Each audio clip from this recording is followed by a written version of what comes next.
Why have my cameras been weird lately? Oh, it's because of this bright-ass white screen. Here, hold on. I can do this. There we go. I just turned off my other lights because this screen is pure fucking white light. This is better. You watched the video? I did not watch the video. We might watch the video on this stream, though.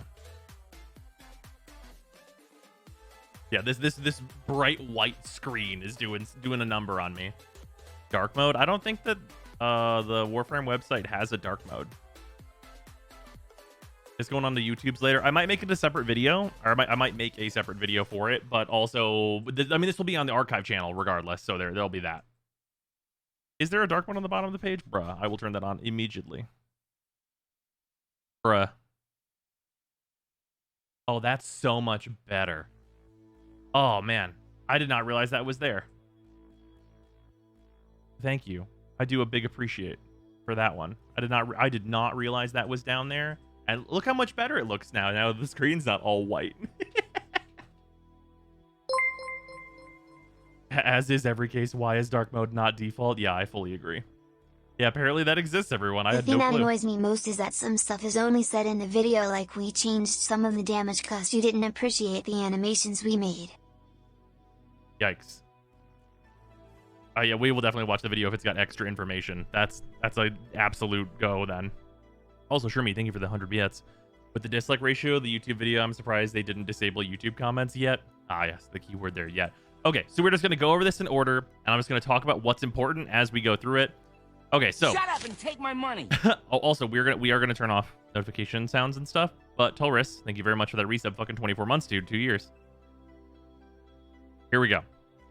When choosing a weapon for a mission, Tenno have a lot to consider. What weapons are strong enough for me to fight at this level?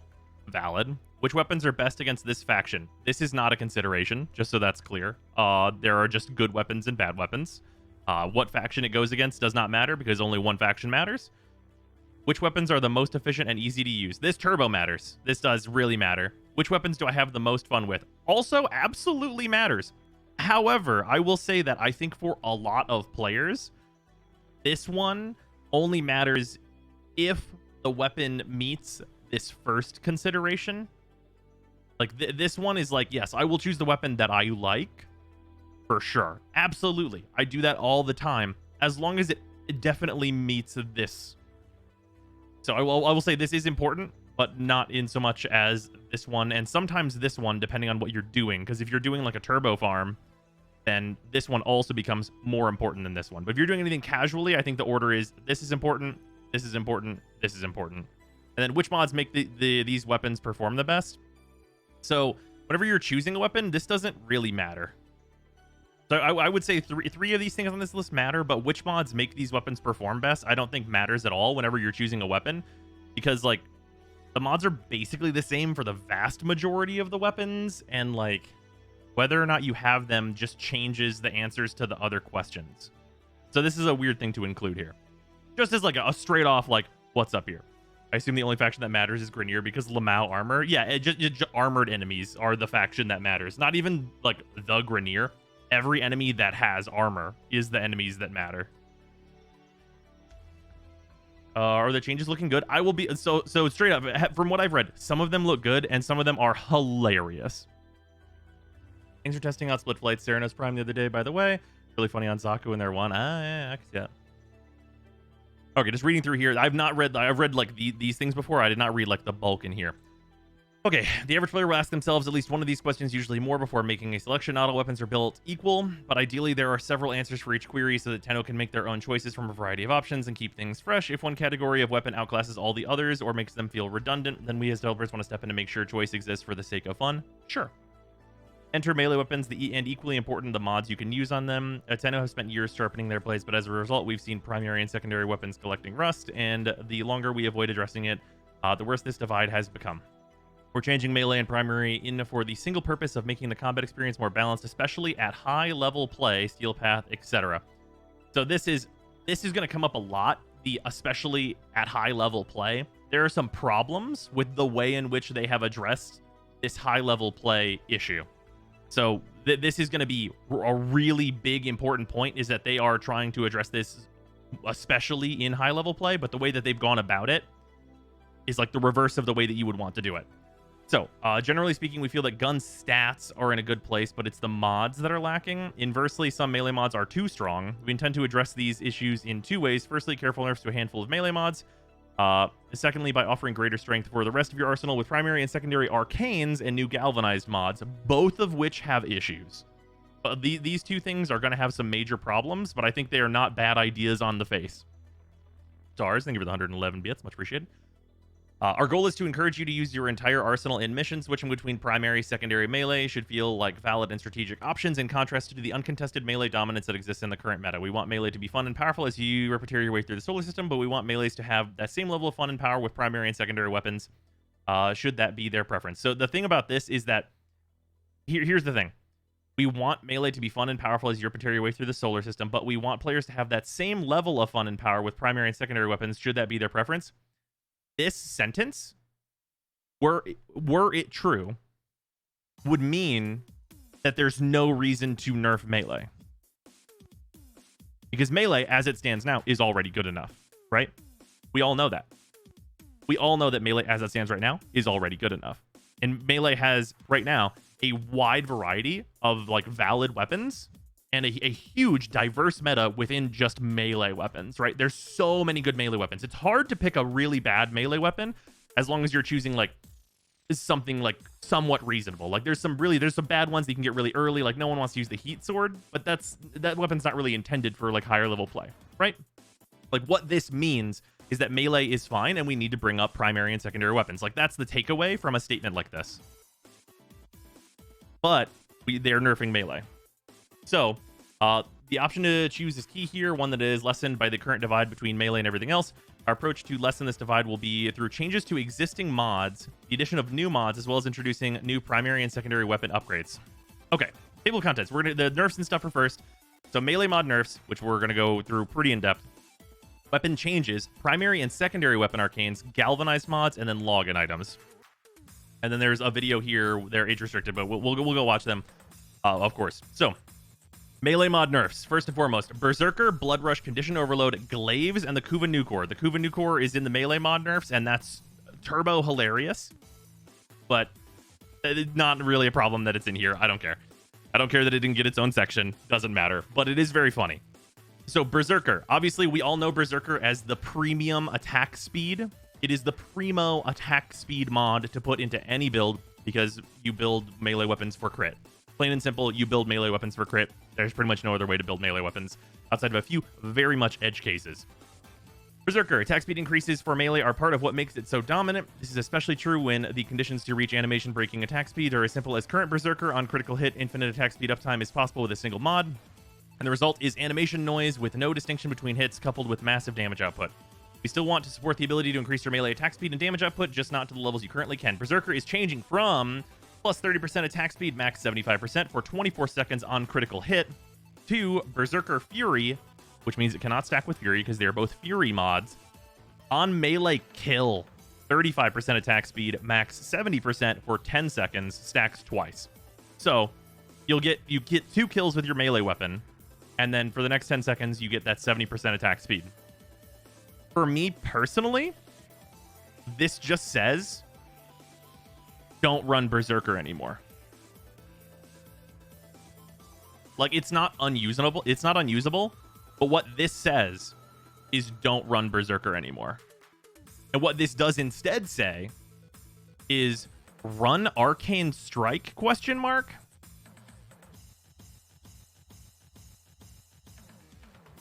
Because the thing on this that's important is that against single targets, this is now going to be basically completely useless whenever there's not ads involved. So whenever you would, like, run up with your melee weapon against, like, let's say, I don't know, a Jackal or whatever, you're not going to be getting melee kills. So your weapon's going to be slow and shitty. So just run Arcane Strike or Primed Fury. It's like the exact same situation as with Condition Overload, where if you don't have a primer for Condition Overload, it's not really that worth using. So, like, there's a bunch of situations where this is just going to be really inconvenient, and, like, the attack difference between Primed Fury and Berserker is not going to be that big of a deal. Yeah, or just Quickening. And you can stack Quickening and Primed Fury for 110% melee speed if you need it. So, like, if you're going to use 2 mods, you definitely are going to use Primed Fury and Quickening together. So yeah, so this like generally Berserker is just going to get used way less, and it's going to be really inconvenient in a bunch of different situations. So like the answer is literally the price of Arcane Strike goes up. So like if you're going to be doing like a full melee focus build, literally run Arcane Strike. Okay, this is important because it decouples it from critical chance, which is true. That is fair. Adds a more defined ramp using on kill instead of on crit.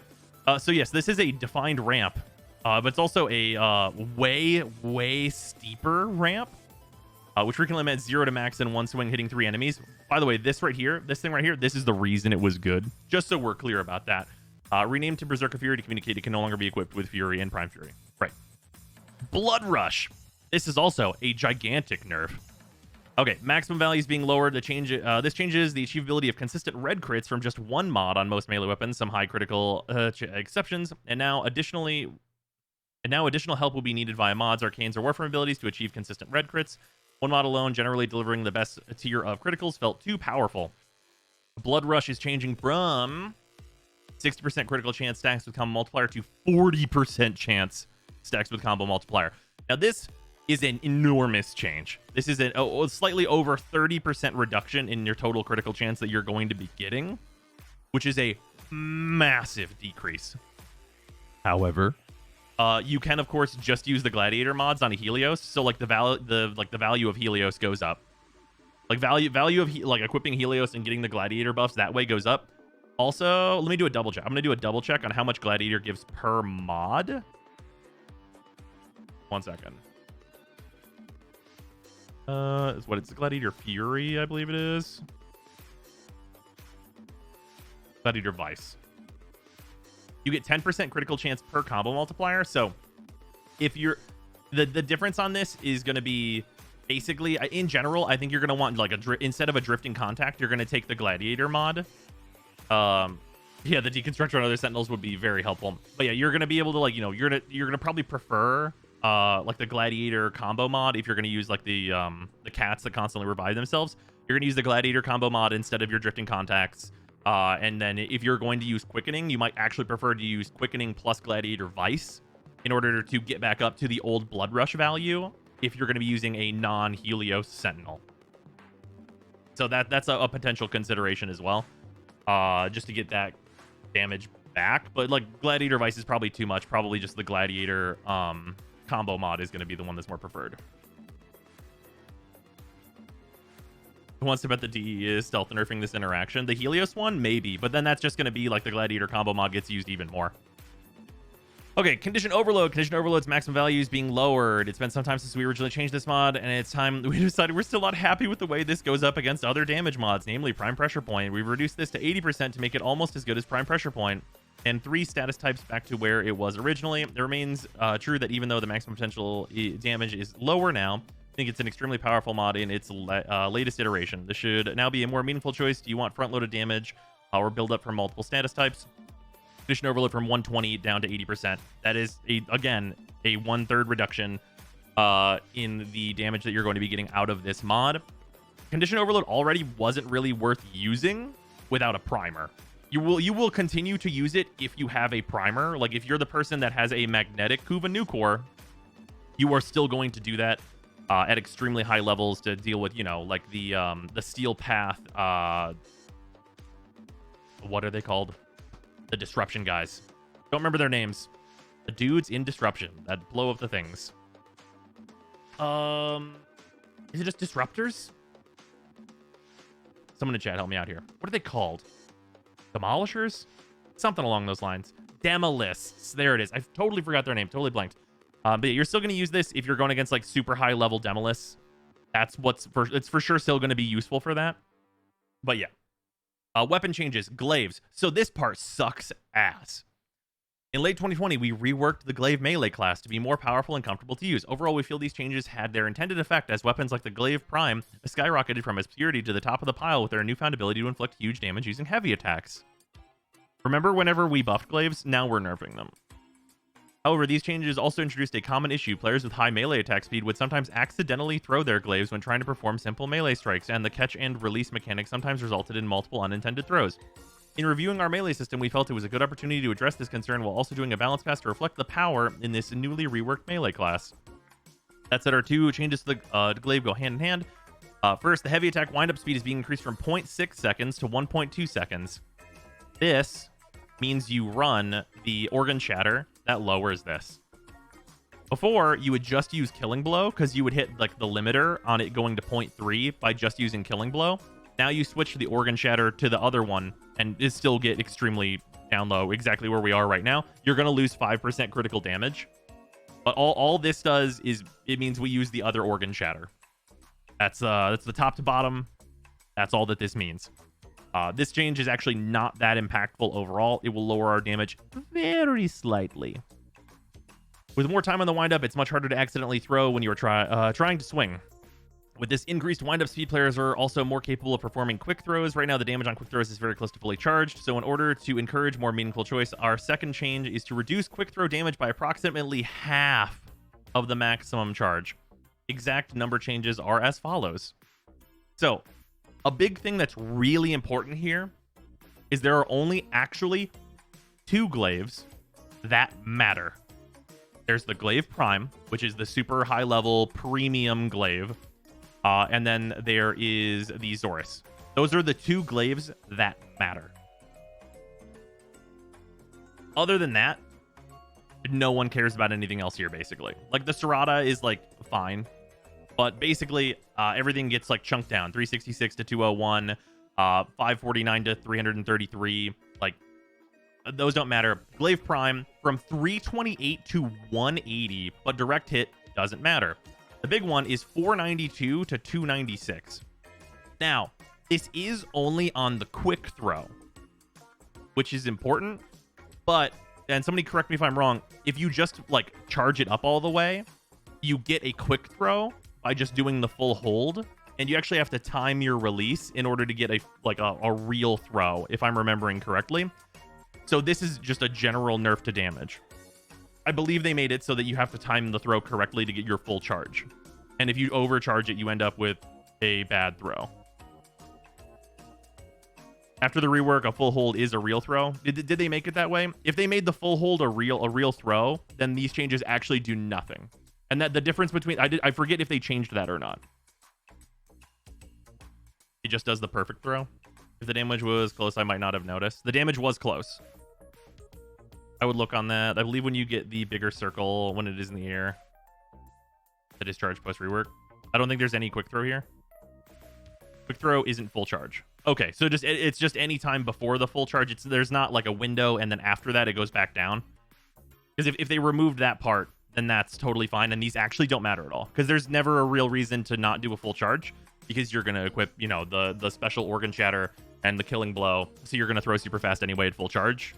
So then none of these numbers will actually matter. Because no one's going to quick throw. That's not a thing anyone will do. Isn't there still a spinny blue reticle? I believe there is. Yeah, so if the full charge is just a full charge, then these numbers don't matter at all because these are the quick throw changes.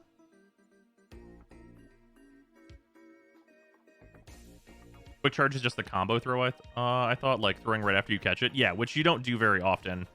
The other thing that's really important here is that like this is a huge damage decrease, right? Like we're basically going from 500 to 300, which is large.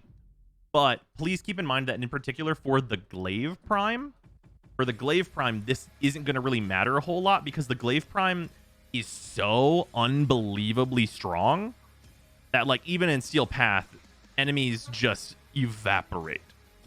Like they don't even get slash procced. Like the Glyph Prime forces a slash proc, which is the actual strong thing about it for anyone who's curious. And like the slash proc doesn't even happen because they die on contact with the Glyph Prime. This just might mean that in Steel Path, you'll have to throw it twice or wait for the slash proc to kill them. So yeah, the Glyph Prime, that's a big thing. And then much larger is the Zorus. So the Zorus is obviously, this was like the premium, like free to play, like go and get the Zorus immediately, and then you get the huge power. So we're getting half the amount of direct hit damage, and then the radial damage from 480 to 250. Again, if The full charge is still like exactly the same as before. All that this is really going to mean is because you're getting the increase to 1.2, you're still going to use Killing Blow on like the very accessible build, but getting the other Organ Shatter is going to be later for some people because obviously it comes from the same place that Wisp does, so that's a bit later on in the story. So it might be a while before you get those full throws at the speed that you would want, but the Zorus is still going to be really, really powerful as long as you're not quick throwing it, so you're still going to get those big pops. And the Zorus has a really big AoE, which is the advantage to this weapon, along with, of course, its accessibility. So the Zorus and the Glyph Prime, overall, I think that these are mostly cosmetic nerfs, right? Like, somebody's going to look at these numbers and not know what they mean exactly, because they look like just gigantic damage reductions across the board. Like, why would I use these? But, like, what they actually are, because these are quick throw changes, they might just literally be nothing. Like the Zorus and the Glyph Prime, like the Zorus might be the one that you feel more if the charger mechanic is that you have that window where you have to perfectly time it. The Zorus might be the one that's really hurt by that, but the Glyph Prime is still going to absolutely fucking shred. They're not cosmetic for building combo and not heavy attacking when dual wielded with pistol. When are you not heavy attacking? That's what these weapons are for. Yeah, this is, you're supposed to throw them. That's what they're for. You throw them and you heavy attack. That's the whole thing. That's the whole weapon. It isn't nerfing the swings at all either, which they are nerfing the swings via like the attack speed changes and stuff if you were going to, for whatever reason, build like a hybrid glaive. But like, I don't think there's a reason to build a hybrid glaive. What did I miss in the first 30 minutes? Oh, we're just talking about the whole thing in order. Glaives get tossed and blown up. There is no other usage. Yeah, like that's the main thing.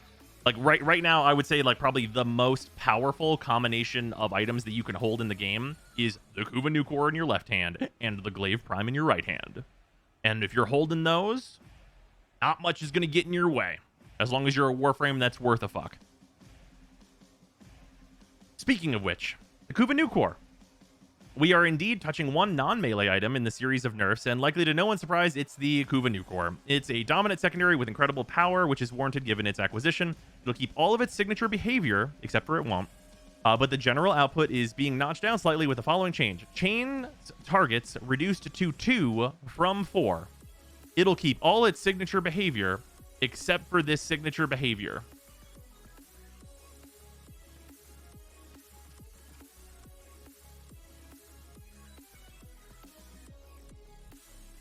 It'll keep all of it, except for the signature behavior. They literally, immediate contradiction. Except for the signature behavior, it'll keep all of it. Now, the big thing that's important here is that this is very, very similar to the rest of the nerfs. These are all about a 1/3 reduction, because a lot of people are like 50%. This is not 50% because you're hitting the target and then it's chaining to 2 more. So you're hitting 3 targets instead of 5 targets. That does matter a lot. That is a huge, huge reduction in overall damage. That is absolutely massive. And even more so than that, it is a huge reduction in status applied, because the status applying to like multiple units at once is both, because you always run heat, crowd control and stuff for CO to be a primer for.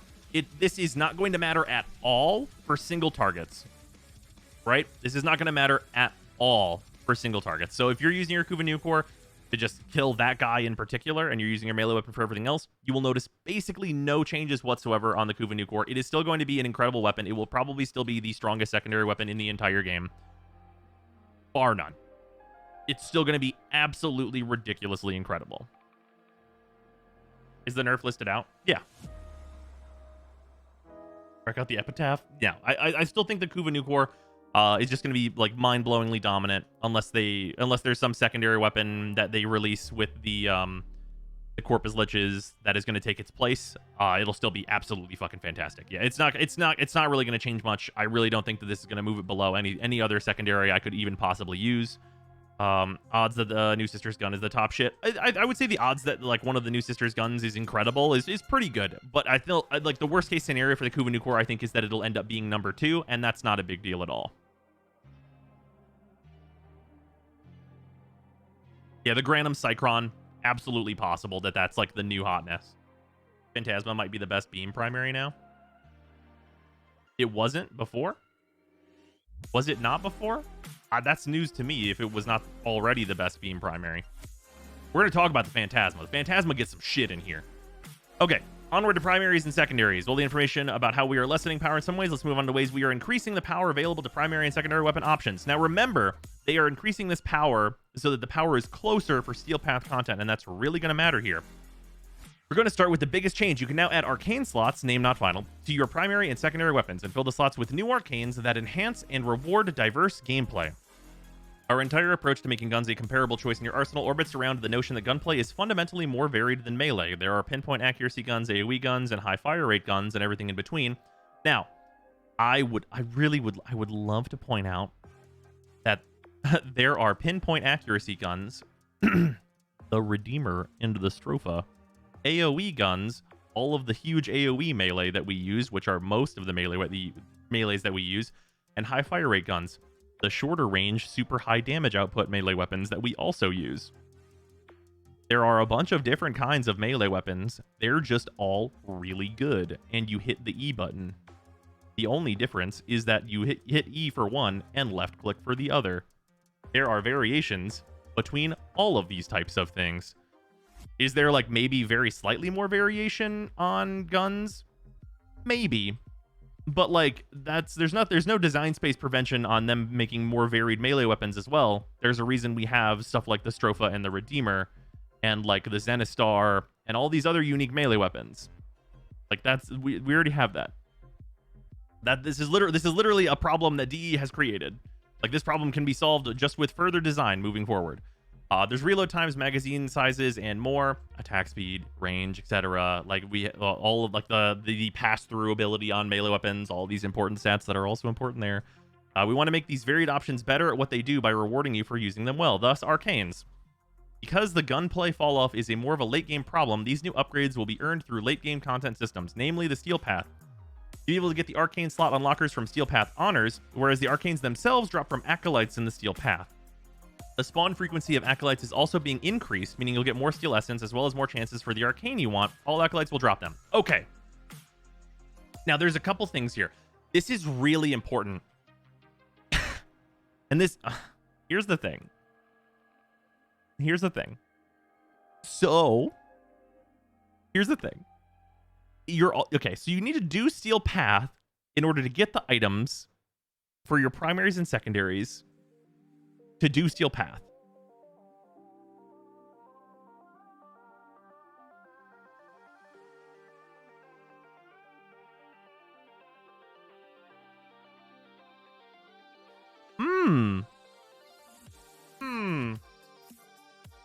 That doesn't seem right. Doesn't that seem like that might be a problem? Doesn't it seem like some portion of these new items should be available outside of the endgame content they're meant to prepare us for? Arbiter, thank you for the 100 bits. Much appreciate. Like, I like the Steel Path, and like the loop in the Steel Path, I actually enjoy. I think that the Steel Path dailies are good. I'm super here for the Steel Path dailies. An increase to Acolyte spawns is great. That means you can farm more Steel Essence. Farming Steel Essence is legitimately worth it. Like Teshin's shop is good. I really like the Steel Path. I think the way that they've refined it makes it a really, really important, repeatable piece of content in the game that is similar to Sorties. I legitimately really like the place that Steel Path is in, and this is going to make the place that Steel Path is in better. Legitimately. It straight up is. But there's a number of problems here. In order to get these items that make these other slots better, you need to already be able to do ostensibly the hardest content that exists in the game.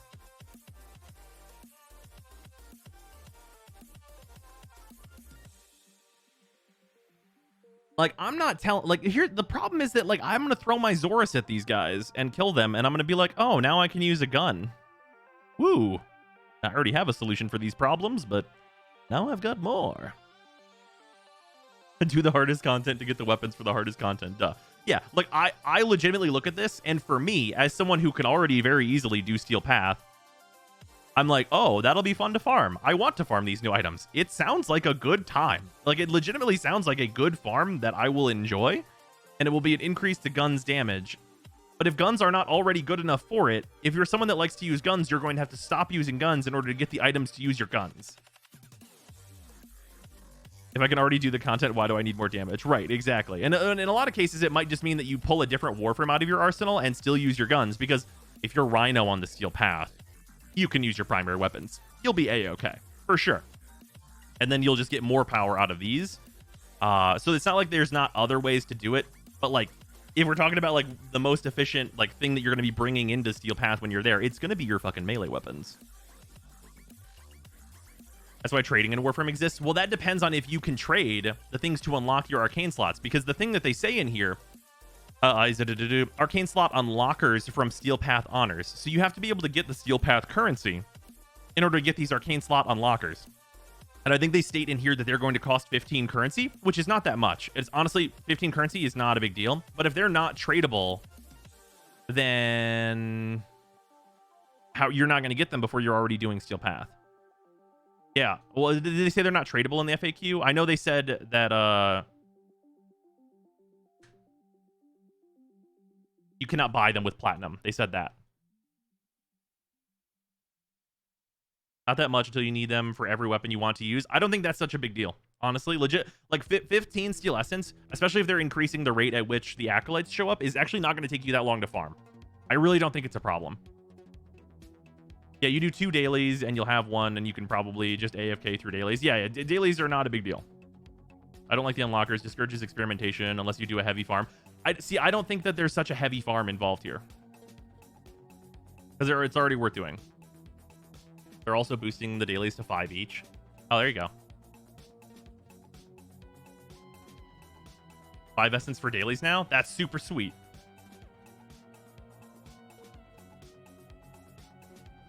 Yeah, getting 5 per daily is also great. That farm was already good and worth doing, so making that even better, perfect.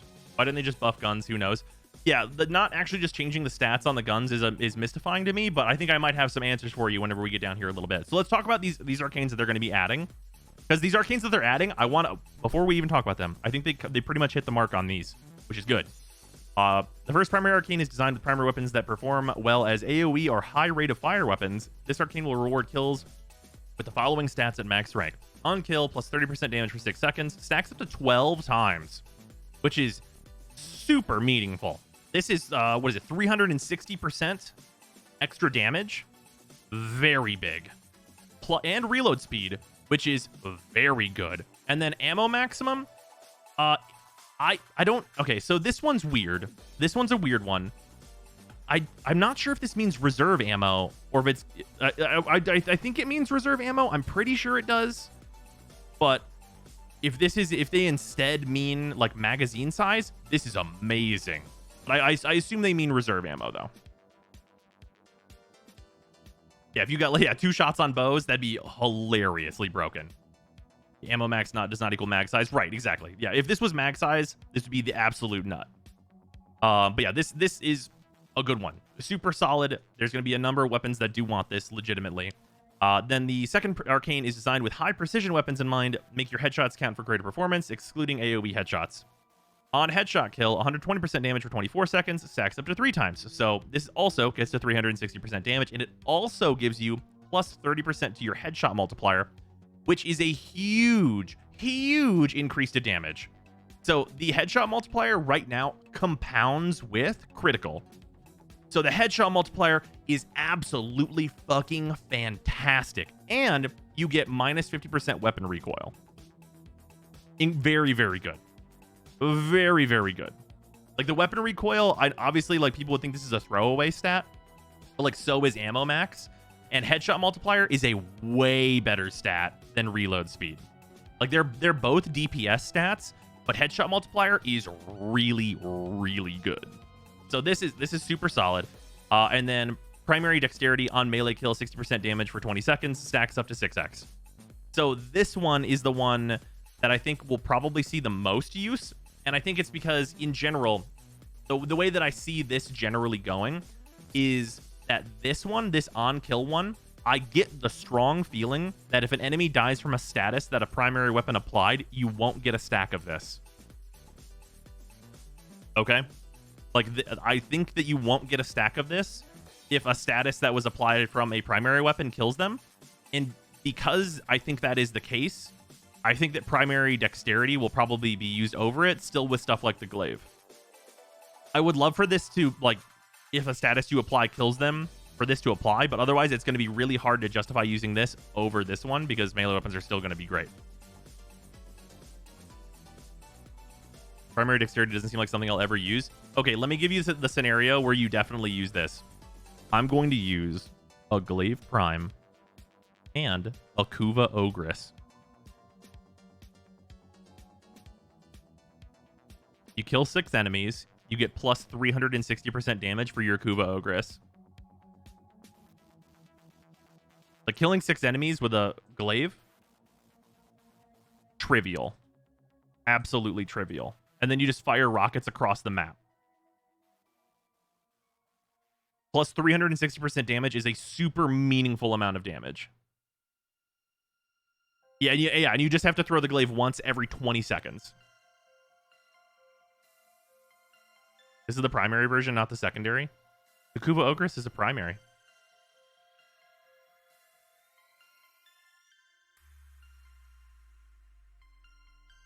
In the Proboscis Ceranos? Bruh.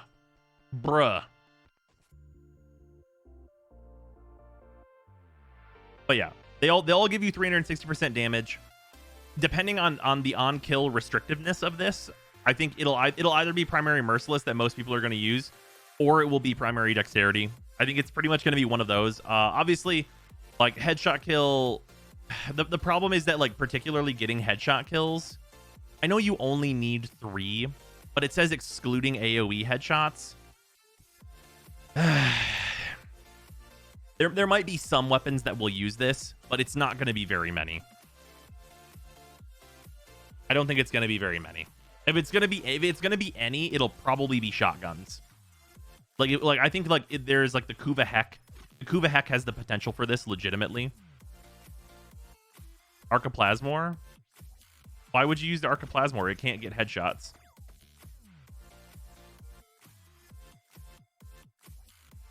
Yeah, if you're using like stuff like the Kuva Karak and stuff, then sure, you can do that. But the weapons like the Kuva Karak are much worse. Yeah, maybe like the Corinth, sure. The shotguns, this one has potential with the shotguns. I think that's where this lies. Because if you're already close to an enemy, it's really easy to shoot them in the head once.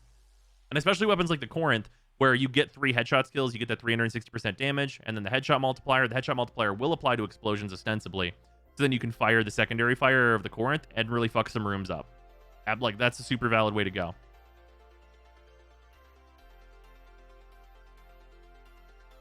Yeah, the Kuva Chakur, possibly. Home, perhaps. Yeah, another shotgun. There's a couple cases where, like, maybe. But I think, in general, Merciless and Dexterity are going to be the big ones. And the Dexterity matters on which melee weapon you're bringing, of course. But getting 6 kills with a melee weapon is not hard.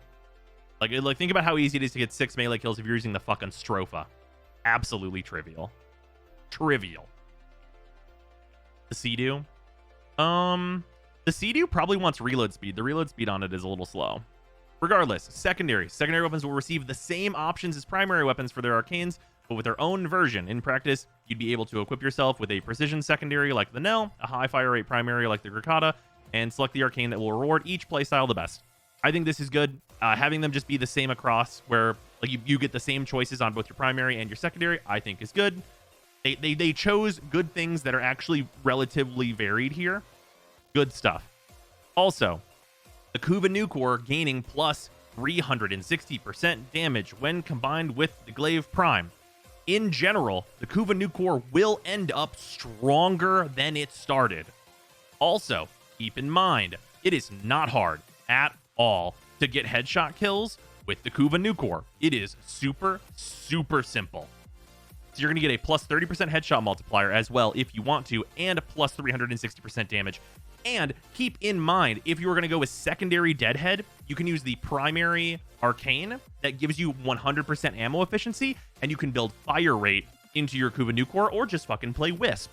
And once you're doing that, the damage will be absolutely obscene. It will be criminal. It will be actual, literal, physical crimes upon this great earth. Yeah, the Kuva Nucor is going to be stronger than it is right now, even with the nerf to it. It is going to be so much stronger. The downside to that is that you have to farm these. However, I think that farm's probably going to be a good time. Like, legitimately, like, the Steel Path farm, like, for those of us that are on the Steel Path and we can already farm the Steel Path, I think that farm will be pretty fun. Like, I like doing Kuva Survival Steel Path. I enjoy my time there. And we're going to get, you know, kill a bunch of Acolytes. Every single Acolyte is going to drop one of these 6 Arcanes, and, like, you know, 1 in 6 is not bad. Obviously, it's a little rough that we're going to need 21 of each of them, but I think the prices on these are probably going to be worth a long-term farm. Like, legitimately, I think there's like value here in terms of like a long-term farm for players to continue to do. And even if you've maxed out these Arcanes, I think they will hold platinum value over time, because you're going to get people that are new to Steel Path. They're going to unlock their thing and they're going to immediately want that big one.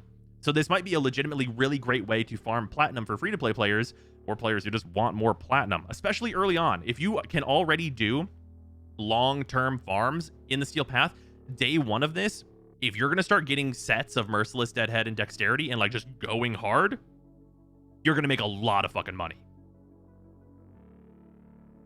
One of them needs to be accessible before Steel Path, though. I would agree with that. I would say that there needs to be, like, some Arcane that you can get early, and, like, or something, like, whenever you unlock the Steel Path, maybe they give you, like, a pack of 3 of the unlockers, and it's something. Won't these be more likely just 10 like Exodias and Paxes? That's possible, but I would think they would want to give you a long-term farm of 21. They could be nice and be like, you only need 10 of each. That's certainly possible.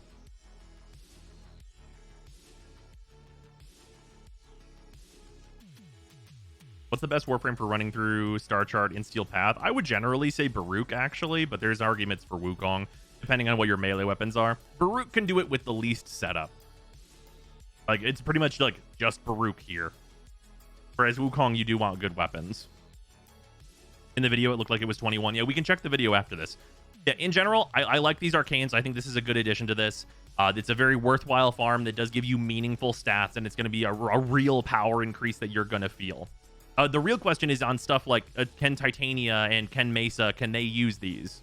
Because that could be an increase in damage for those. Because, for anyone who doesn't know, Mesa struggles on the Steel Path because the enemy HP and armor gets so high. Like, she can do it, but there are become way better choices pretty much immediately. Whereas something like the primary, or not, well, I guess not primary, secondary Merciless, they're the same on each side. A secondary Merciless on there might make a big difference for Mesa because it's 360% additional damage. That would help you out. So hopefully you can also equip these on our exalted weapons. That would be very nice. Zaku's good on Steel Path. Agreed. Zaku's a bit investment heavy, though. I don't think it will work on the regulators. I hope that it does, because Mesa kind of falls off a little bit. I know Mesa's very popular, and they might not want to buff her because she's popular, but she does fall off in Steel Path at current, so that might be a consideration.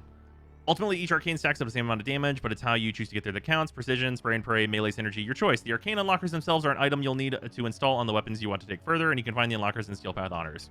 Yeah, the price of these sounds like it's going to be pretty low, so I really am not fussed over this, and they're increasing the amount of stuff that we get and everything to accommodate for this, so that stuff all sounds fine.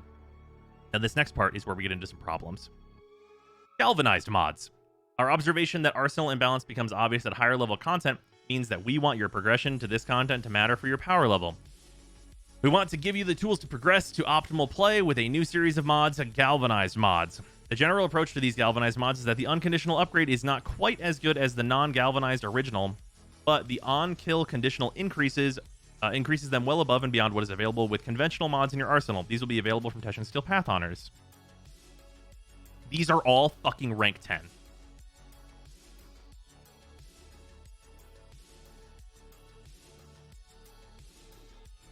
All 9 of these are rank 10.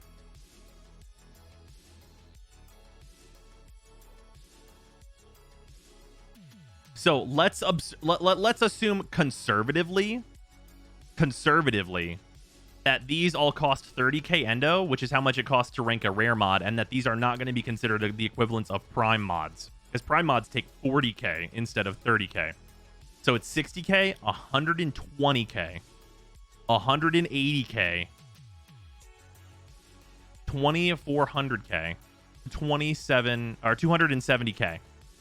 270,000 endo to max all of these.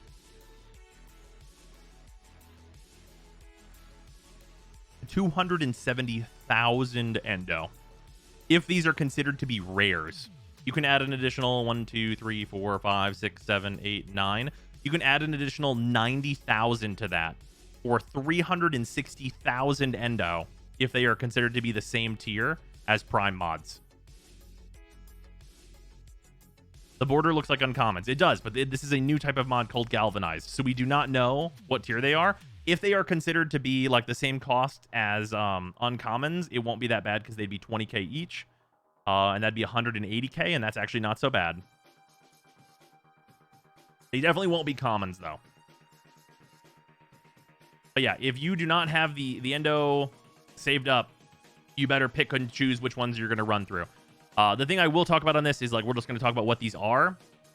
On headshot, 120% critical chance when aiming for 12 seconds. Starting strong. On headshot kill, 40% critical chance when aiming for 12 seconds. Stacks up to 5 times. So this is Blood Rush for primaries. This is Rifle Blood Rush.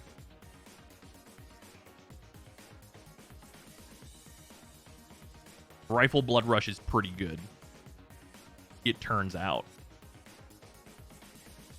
But yeah, it is when aiming, so it's a little restrictive. But yeah, it's mega Argon scope. Just woke up. How is it looking so far? There's some positives and some negatives. If you get aiming headshot kills. Yeah, headshot kills, not going to be super hard to get. Galvanized Chamber. You cannot equip this with Split Chamber at the same time, just to note. 80% multi-shot, so only 10% less multi-shot. On kill, 30% multi-shot for 20 seconds, stacks up to 4 times. So this will put every single primary weapon in the game at 200% multi-shot, which is incredible. That is such high number. Before, we were at 90% almost always. Now we will be at 200% almost always. This has a 20-second timer on it. And keep in mind, at max rank, this costs less. This costs less than Split Chamber. So Galvanized Chamber, y'all better be fucking ready. If you're going to level any of these, from what we're looking at here, it's going to be Galvanized Chamber. Is going to be like the first one. If you want your primaries to be good, this goes on all of them. All of them. Every single one. There is not a primary weapon this will not go on. There are 0 that will not use this. Even the shotguns? Well, you can't put it on a shotgun. All the weapons that it's obviously you're allowed to put it on. But we have Galvanized Hell.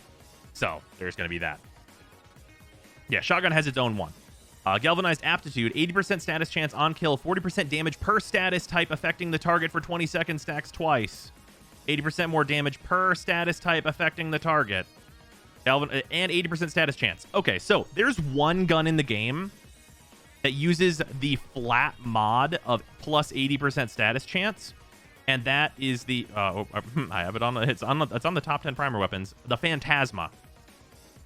And it's the Phantasma. The Phantasma is the weapon that already uses the mod that just says status chance on it.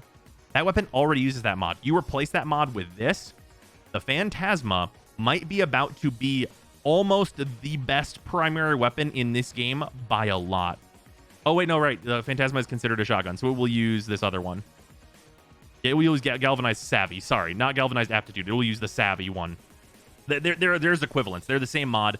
They're the same for the different slots. It'll use Galvanized Savvy, not Aptitude. But this effect on the Phantasma is going to be turbo fucked. Only 2 stacks. No. Plus 40% damage per status type affecting the target for 20 seconds. Stacks up to 2 times. It stacks to 80% damage per status. So if you have them with 3 statuses on them, they're going to take 240% more damage. And that's to combine with Galvanized Hell and all this other shit. The Sea-Doo? The Sea-Doo probably will use this too, yeah. Almost certainly.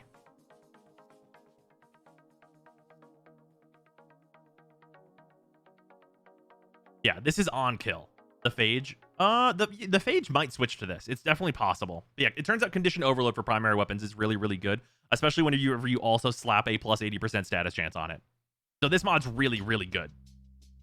And then Galvanized Hell, this is the multi-shot for shotguns. Obviously, shotguns already have a much better multi-shot. I think it might be slightly dependent on the shotguns whether or not you use this one. This one's a little bit more dicey because I believe Hell's Chamber starts at 150%. So you're only going to get 50% additional multi-shot, but that is still pretty considerable. It'll depend on how strong. It's 120, not 150. Yeah, I guess 80% more is worth it then. This is probably worth. This one's a lot more of like a little bit of a toss-up as compared to Galvanized Chamber, which is a 100% include no matter what.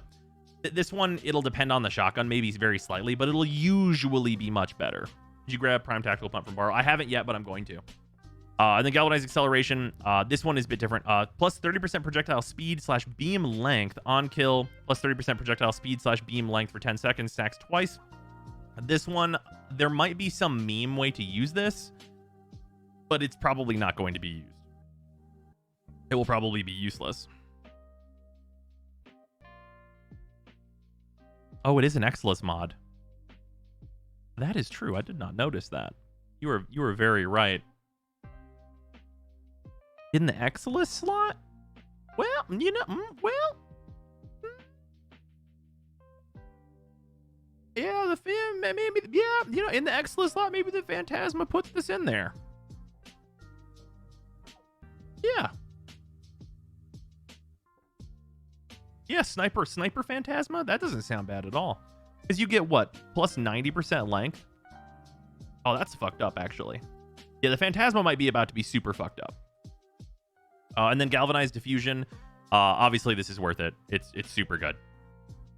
All the multi-shot ones are really good. Wow. And then for pistols, on headshot, 120% critical chance. And then you get 40% critical chance when aiming for 12 seconds. This is incredible. You're going to use this. Like, just on headshot. But it is obviously, like, when you're ADS. So, there's that. But still, incredible. And then the status chance and then damage per status type affecting the target. Guess what? This goes on the Kuva Nucor to also massively increase your damage. I will also state, this will very likely make it correct for you to use magnetic. Like, Galvanized Shot will almost 100% guarantee that you will want a magnetic Nucor now instead of a heat Nucor.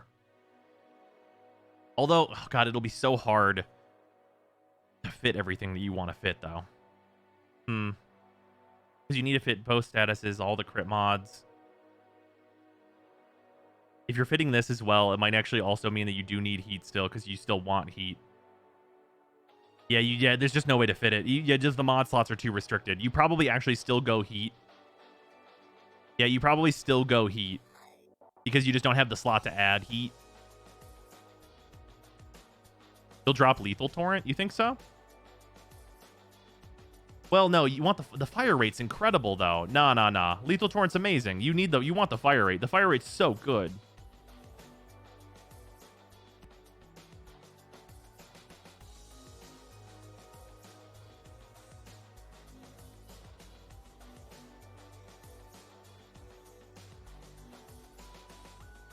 More than 165% heat, though? Yeah, I think so.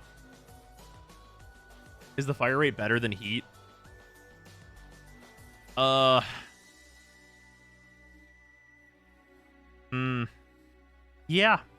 Because it just lets you apply more heat. Because I think the case is that you keep heat on what you're getting from the Kuva Nucor from your Lich, and then you just add this instead of the heat mod. Yeah, unless you're like Wisp. Obviously, if you have like an internal attack stat, it'll matter. But regardless, this is hard power creep for primaries and secondaries. The worst thing about this is it's going to be really fucking expensive. Yeah, you have to think a little bit more about this. It'll require some testing, for like what's going to end up being the best. We don't know the exact calculations. We might drop Hornet Strike for it. So, yes. Hornet Strike might actually be the mod that goes if you have a full set of these Arcanes. If you're using secondary Dexterity. Because if you're using secondary Dexterity, you're going to get a plus 360%. And this is a Serration, by the way. For anyone who's curious, this should be a Serration. If this isn't a Serration, there's way crazier shit at work here. This almost certainly must be a Serration. Dropping Hornet Strike if you're using secondary Dexterity is probably like actual optimal damage. Yeah, actually, we probably just drop Hornet Strike. Yeah, fuck dropping Lethal Torrent. Lethal Torrent's incredible. Fuck Hornet Strike. we live in that world.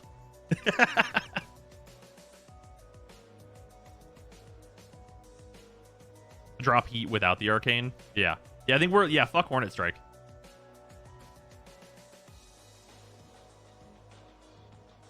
Friendship with Hornet Strike is over. Yeah. Welcome to the dropping Hornet Strike meta. Chroma grows more powerful every day. We saying fuck base damage? Well, base damage is just going in a new slot. Right? Like, if you're using secondary dexterity in particular, you don't need your weapon to start killing in order to make your secondary really good. And you're going to use your fucking melee weapon still. Let's not pretend you're not, right? Let's not pretend that that's going to happen. So, like, if you use secondary dexterity with, like, the Kuva Nucor, you drop Hornet Strike, and you put Galvanized Shot on it, and then you have a magnetic Nucor. That's going to be a world ender. This means Serration is dead too? Actually, maybe.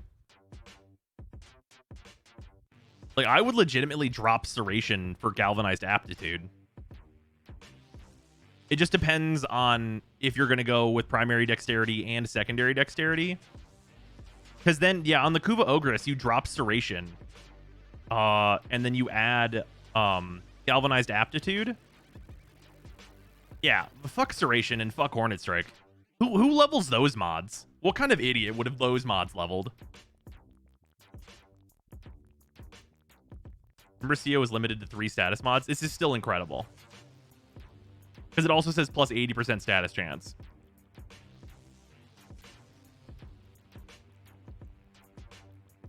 These mods go on Avara and Mesa? Yeah, for sure. I mean, at least the multi-shot ones do. At the very least, the multi-shot ones do. We did say we wanted to get rid of those mods. Yeah, just Power Creep, Hornet Strike, and Serration. We complain about using them in every build, so let's just not use them anymore at all. Let's Power Creep those.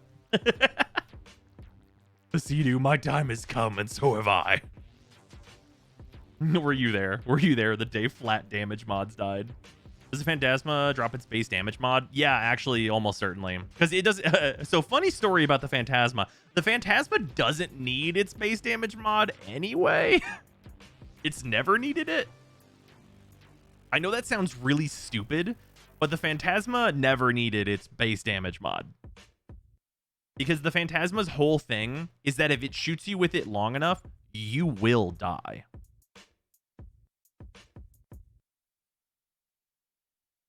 Yeah, so things are going to get pretty stupid when this stuff comes out. So, yeah, so like, it's weird because I think, like, for progression basis, these don't really fit into, like, the core progression of, like, bringing your primary weapons into Steel Path and, like, having a good time there. Because you get all these items from Steel Path. But this will definitely make a lot of primary weapons way good enough for Steel Path.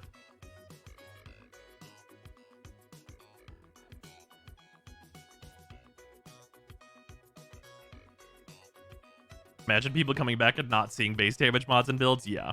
I forget, do on-kill effects trigger on status damage, tick kills? We don't know. They should. But it's a little dependent.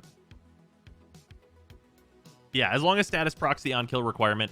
But if they don't proc the on-kill requirement, we'll use the dexterity mods, and those will be the best ones. Yeah, if status procs don't proc this, it'll be a huge issue, and it'll make Merciless, like, very hard to use, and it'll probably mean that everyone carries a melee weapon that enables their primaries or / secondaries, which will be a weird world to live in, but, like, maybe that's where we end up. Login items, all players Master Rank 5 and above will get 5 built Forma. Nice. Master Rank 5 and above will get 3-day Affinity Booster. Nice, for leveling some new stuff. Any player who owns a Kuva Nucor will get 2 extra built Forma. Good. I think the Kuva Nucor will still be really good and worth using. And I think it'll be better than it's ever been before. So getting 2 Forma is a bonus. Sure. Players who have any Lich weapon will get a Requiem Ultimatum, which is a new item that taunts a Lich or Sister into battle, which seems somewhat usable. Players who have converted a Kuva Lich or vanquished Kuva Lich will get Ool, which is the new wildcard Requiem.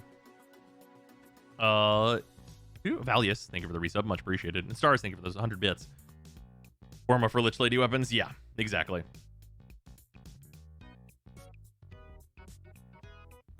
Had to put 5 into it anyways. Just getting 2 is nice. Yeah, exactly. Is it on kill or on kill with weapon? Oh, that's a good question as well. Well, it wouldn't be any kill. It'd have to be on kill with that weapon, because this specifically states on melee kill. So it'd be weird for this to be any kill, because that would mean you can get this with, like, you would always use this and never use this if this was any kill. So that must mean with the primary weapon itself. Any word on sister weapons needing 5 formal? We have no word on that. In closing, Sister Parvos will bring these changes on all platforms. Delivery of these changes is rooted in our goals. And if we miss the mark, we'll be watching for what to tweak. Keep in mind what our goals and visions are when you give feedback after playing. Can you buy Arcane Unlockers with Platinum? No, you cannot buy them. Where do the new Arcanes drop? Acolytes on the Steel Path have a 100% chance to drop one of the 6 new Arcanes. So these are going to be pretty accessible. It's not going to be a turbo bitch to farm these. These are actually going to be like, you're going to be able to get them pretty reasonably. It's going to be good stuff. Also, kit guns will have 2 Arcane slots, one for packs only and one for the new Arcanes. So that's a huge boon to kit guns. So that'll be really nice. It'll be interesting to see whether or not the packs, I believe it's packs bolt, that goes for headshot kills. So I do wonder if secondary deadhead will work with packs bolt. That's a consideration here as well. Yeah, the acolytes are going to spawn more as well, so that'll be very good. Oh yeah, so there's good stuff here. Like in general, I think there's some parts where like the mark is being missed. But like overall, I think this is like very much in the right direction, but there's some accessibility problems for newer players. And I don't think that those accessibility problems are actually unlocking the slots, but they also can be that depending on the way DE wants to do it. I think there should be some arcane, even if it's a bit weaker, that's a lot more general, that you get earlier. So like you can like do a couple Steel Path missions, unlock one on your favorite primary, and then be like, okay, I've got this big arcane that I can slot in here that's like just like really good. It's like kind of like a starter arcane. I think that'd be really nice. This is some kind of like entry level system. The good workshop is done. It only goes downhill from here. Yeah. So yeah, there's that. Time for the Parazon and helmet changes. Yeah, now we get to talk about the Parazon and the helmet.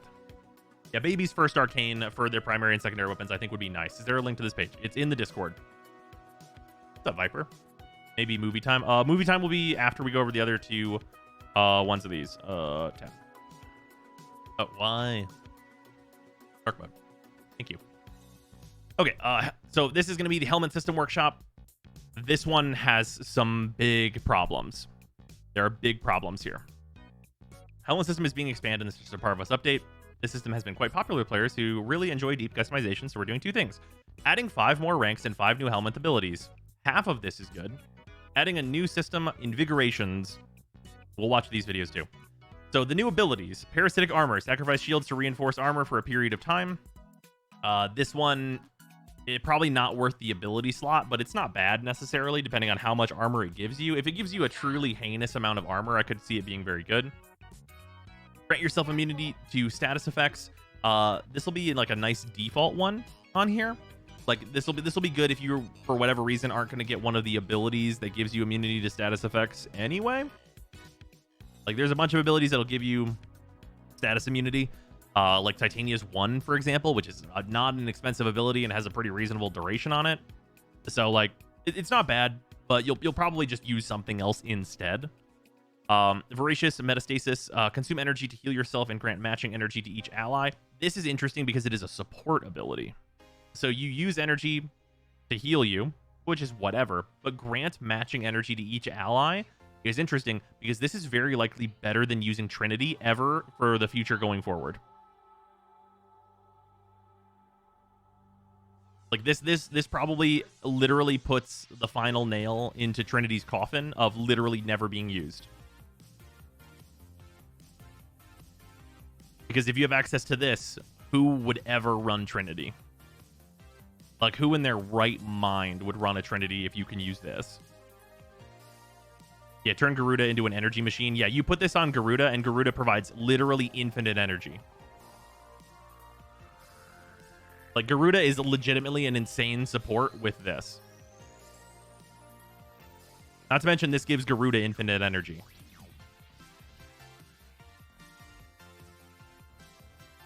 So, like, you know, that's the thing.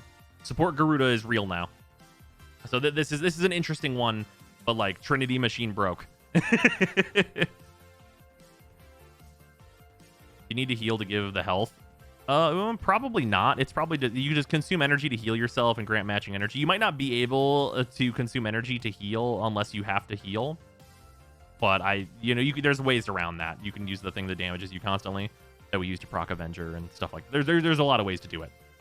Sickening Pulse, emit a pulse that adds stacks to status effects already afflicting enemies, except bleed or toxin effects, which are duplicated with fresh timers.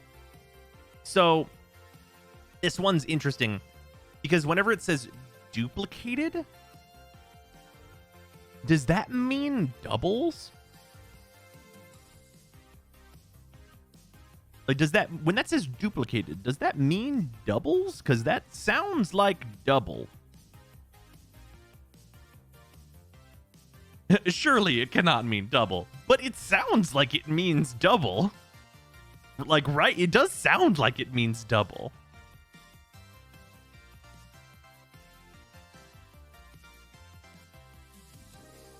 Must be bad wording. It's certainly possible that it's bad wording. If it does legitimately double bleed, there may someday be something that requires this, but this is like the most obnoxiously unnecessary shit that you would almost never need to use for anything other than a meme. So yeah, I think it just means it refreshes them without increasing. Yeah, that's also possible that what this is supposed to mean is that. But what this should say instead, if it means that, is that except bleed or toxin effects, which have their timers reset. Like, that's the correct wording on this, if that's what that's supposed to mean. But whenever you say duplicated, what that would mean is that it doubles the bleed and toxin proc and resets their timer, which is way better. It would be way better for bleed and toxin. Yeah, recreated does not equal duplicated. Duplicated is a pretty particular word here. Say, we're not quite sure exactly what this does, if that's a weird one. Yeah, if you duplicate 200, you get 400. Right, exactly. So yeah, it'll be interesting to see what this one is. And then definitely the best one, and the one I am maybe the most excited about, which is kind of stupid. Golden Instinct. Send out a short-lived void spark that is drawn toward the nearest medallion, Ayatan sculpture, unscanned curia, or unscanned fragment. I love this. I love this. I love this. I love this. This is my favorite. It's so good. Absolutely incredible. Just like the best thing about this, guys, the best thing about this is you can literally spawn. If you have all the curia and you have all the fragments, you can spawn into any map and know if there is an Ayatan sculpture on the map. Immediately. It's so good. It is so good. Like, fuck it, literally think farming Ayatan sculptures. Like, all that endo that we need for the new mods, fucking literally think Ayatan sculpture farming.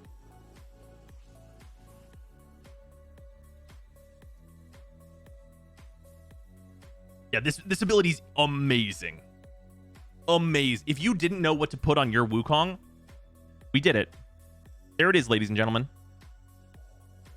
Like, I have Pillage on my Wukong, which is a good ability. It's a great ability for Wukong. But like, fuck that shit. Golden Instinct. Monkey go burr. Apes together strong. Like, fucking what? Also good for finally getting the last Curia I need. Absolutely. 100%.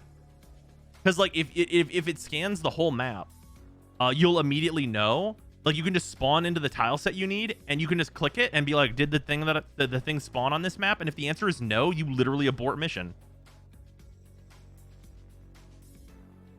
Because on the map is either an Ayatan sculpture that you need, or a Curia that you haven't scanned. Like, amazing. Literally incredible. Yeah, a Fortuna music finder, too. Did it track marks? You can find the Syndicate medallions. Yeah. It also does medallions. So this also makes it's really good also for the Syndicate missions. It makes the Syndicate missions way more worthwhile to do because it's way easier to find those. So yeah. The only way this can possibly go wrong is that it has some like dog shit range. That's the only way that this can go wrong.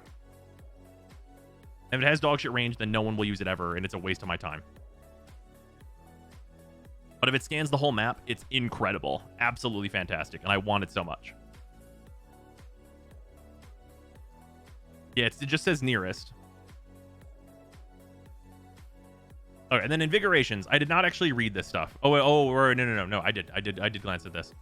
The Sun has been busy developing new biotechnologies for Helmet. Visit Sun in the Necrolist on Deimos to obtain the new segment required to upgrade your helmet to perform the new operation Invigorations. Our main objective with this system expansion is really simple: to give players a way to engage with Warframes they may not have used in a while. Here's how it will work. Every week, your helmet will have an affinity toward 3 random Warframes. You can interact with the helmet with these Warframes to gain selected weekly buffs, 1 offensive, 1 utility/defensive. For example, Zephyr with 200% power strength and immunity to status. Atlas with 200% primary critical chance and 1000 armor. Excalibur with 250% melee damage and 75% power efficiency. These will be drawn randomly per player. Tenno can check their helmet during the weekly reset to see what invigorations are available for the week. Once you infuse the invigoration, it lasts the week before the power of the helmet wears off. To give players some control over what will be very powerful buffs, the helmet takes note of your interactions. For every 10 invigorations you do, you'll be able to select what Warframe receives the next buff. As of now, the segment will cost 30k in Trotty standing, which is not a lot, and will be available once you hit the rank of family, get the family tokens ready, etc. So this, I like it and I don't. So I like it and I don't, because it's going to make a certain portion of the community more toxic, which is a problem. I hate that this will breed immediate toxicity. Every about 3 weeks, you get to choose what frame you want to play, and that's really rough. It is basically Warframe ribbons. I disagree with that. This isn't Warframe ribbons, like, for sure. Like, what this is supposed to do and what I think this will accomplish, I think, are different. Yeah, looking for Eidolons only if you have Invigorated Rhino. Yeah, shit like that. Like, looking like Eidolons must have Invigorated one of, like, the buffer Warframes, or any of those things. I think that is gonna, it's basically stop spamming the same frame for years. Yeah, like, what this wants to do is make it so that, like, what Warframe you're using is more diverse. But what I think this will actually do, especially if they're planning on adding raids back, which is, of course, you know, never gonna happen, etc., etc. I think it will just end up making people more toxic. And, like, the only thing that this is generally going to do for most people is, here's exactly the thing that's going to happen. It's going to give me 3 Warframes I'm not going to play anyway. I'm going to walk in and I'm going to buff them all, and then I'm going to not use those Warframes still. It's the arbitration system? Yeah, it is the arbitration system. And the arbitration system doesn't work either. But the thing is that you can bring these into any mission, which is what actually makes it impactful. Unless they disable invigorations and raids. Yeah, I think that they should, if they're going to introduce this system in the type of content that people, like, match for and would want these and, like, start being toxic about it, I think these should not work for Eidolons. And in the future, if they bring raids back, they should not work for raids. Like, legitimately.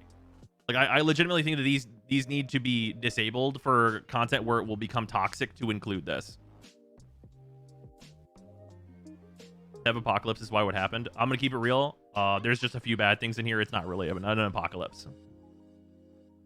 Like, there's legitimately, like, a lot of good stuff in here with some major problems in spots. Oh, is Gaz here? What's up, Gaz? What you doing? I missed it.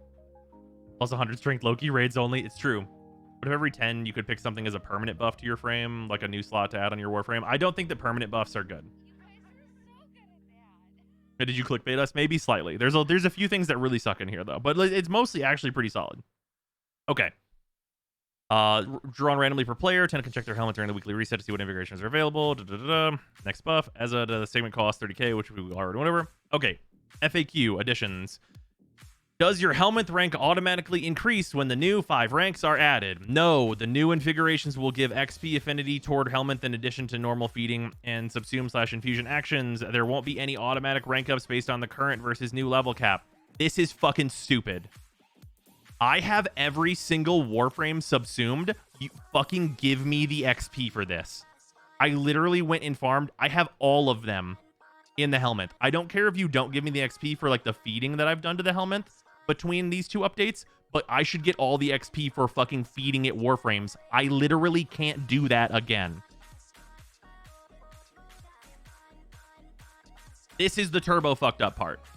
Like, I don't care if you don't give me the points for, like, the feeding and stuff that I've done. That's all, like, whatever. Very minor. Totally fine. And all, like, the infusions that I've done and stuff, totally fine. That's fine. I was doing those anyways. I wasn't expecting to get XP for those things. But if you're going to increase the ranks and not give me the massive amounts of XP that you get for subsuming these Warframes, whenever I went and subsumed all of them, that's bullshit. Yeah, literally punishing early adopters. It's stupid. This is the, like, this here, this is dumb and needs to change. Literally punishing the people that have been using and enjoying your system. Like, I don't think that everything that I've been doing should be giving the XP, but at least the big chunks of XP from the Warframes I've subsumed, that stuff should be respected. They might not have stored the data, but you can easily check the Warframe stuff. Why is it a separate segment? I think it being a separate segment is fine. Are invigoration options only chosen based on the Warframes you own? No, much like arbitration buffs, the invigoration options are pulled from the entire roster. This I'm fine with. This makes perfect sense. This encourages you to farm more Warframes. This stuff's fine. There literally is 0% chance that I will resubsume all of my Warframes for that chunk. You can't. You literally won't ever be able to get that XP. Yeah, I think that this needs to be a script that gets run to, like, make sure you get the XP for all of your Warframes.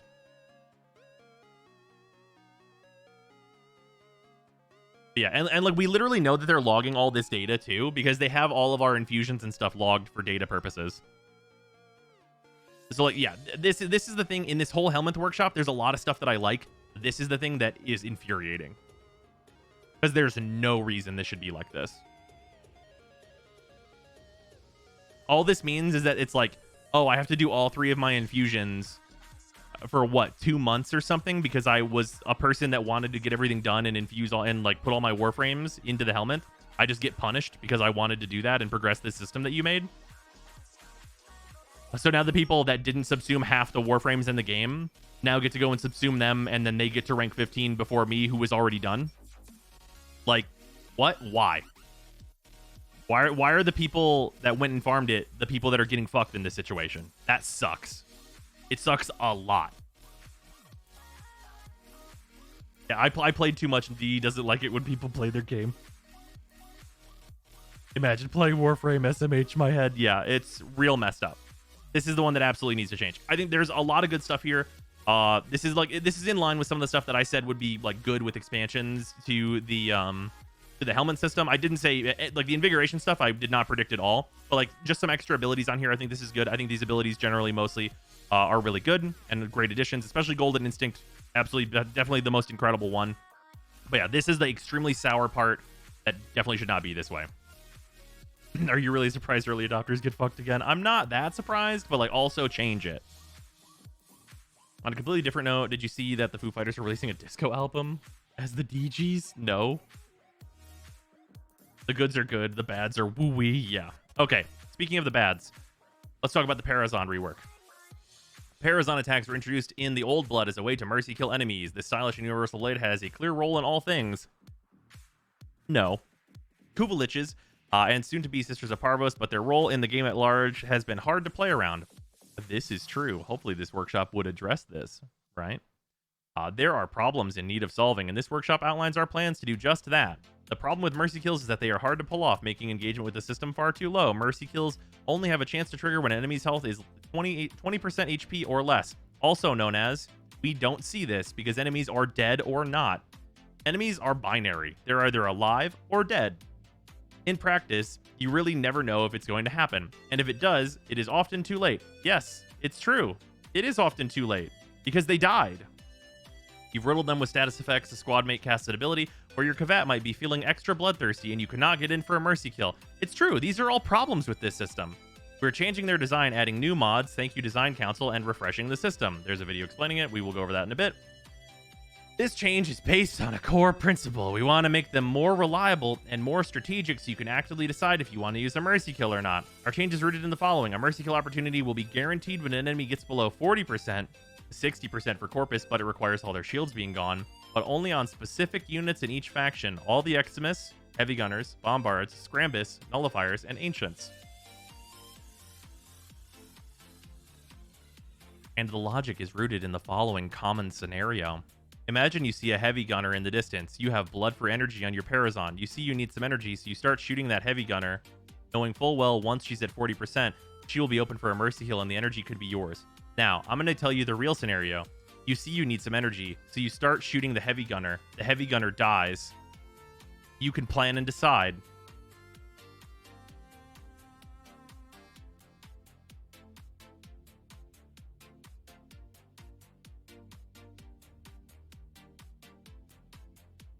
Like, you start shooting the heavy gunner dies.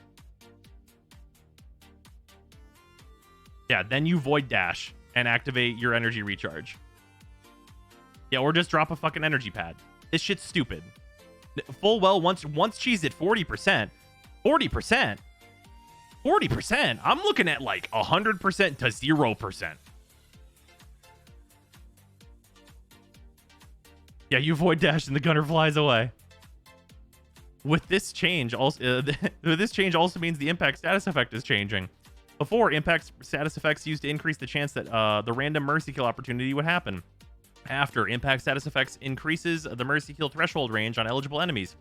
So instead of triggering at 40% on the list above, you can apply the impact status to do a mercy kill sooner, 4% per status up to 80%, meaning applying a lot of impact status quickly makes an enemy VIP more quickly susceptible to a mercy kill. Impact would then be a build strategy for getting the VIPs out of the fight. You can apply impact status to a mercy kill sooner, 4% per status up to 80%, meaning applying a lot of impact stats quickly kills the enemy. And then you move on.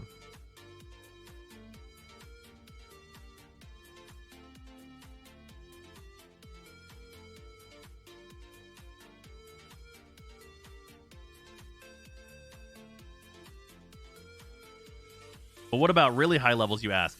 Is it not dangerous to allow for essentially one-hit kills in our scaling game? Mercy kills at high levels will have an extra consideration. They'll be available when the respective enemy is at 40% health or 25k health, whichever is lower. Now, here's the thing about this. 25k health is an interesting number that you say to me, because 25k health, did you guys know that slash procs ignore armor, and health is underneath armor?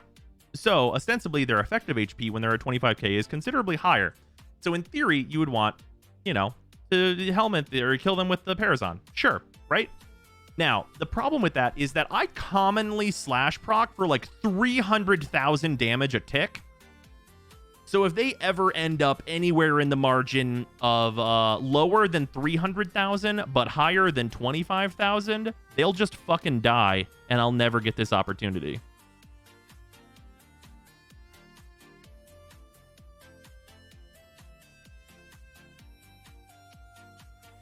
This only applies for really high enemies and units, but for a heavy gunner specifically, for example purposes, for this to matter, it doesn't kick in until level 415. So generally speaking, you will fucking never get a Parazon kill.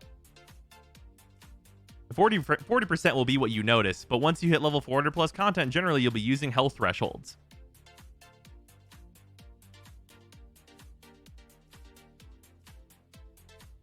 New mods. Your Parazon mod slots will have some new options in Sisters of Parvos. 5 new Parazon mods are here. Find them all today to add a new power and utility to your Parazon. Power Drain, 100% chance for the next ability cast to gain 50% ability strength. Wow, this would be really interesting if I was ever going to Parazon kill anyone. Malicious Code, 50% chance for enemies within 15 meters to cower and fear for 8 seconds. This is useless even if I could do Parazon kills all the time. Hard Reset, execute 3 mercy kills within 40 seconds to revive a fallen sentinel or companion. It sure is a shame I'm not even going to get one. Design Council contribution. Swift Mercy. Speed of mercy kills increased by 50%. Firewall. Reduce damage by 75% during hacking. There it is. There's the one I'm actually going to use. There it is. There's the one I'm going to equip, because I'm never going to get mercy kills. So we'll do the one that gives me DR when I'm hacking. That is quite useful. It'll go right next to the one that makes my hacks automatic. Did you vote for those? I absolutely did not.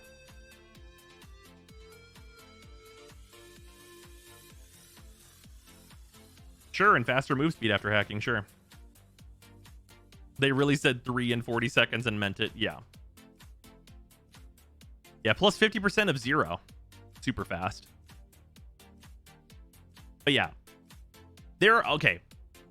there are a million good suggestions for how to fix Parazons. There's obviously the one that I have, which is like the % chance for them to take a knee for 3 to 5 seconds and be Parazon killable, much like how the Thralls work. And having that as the way to consistently have Parazon kills, which I think would work.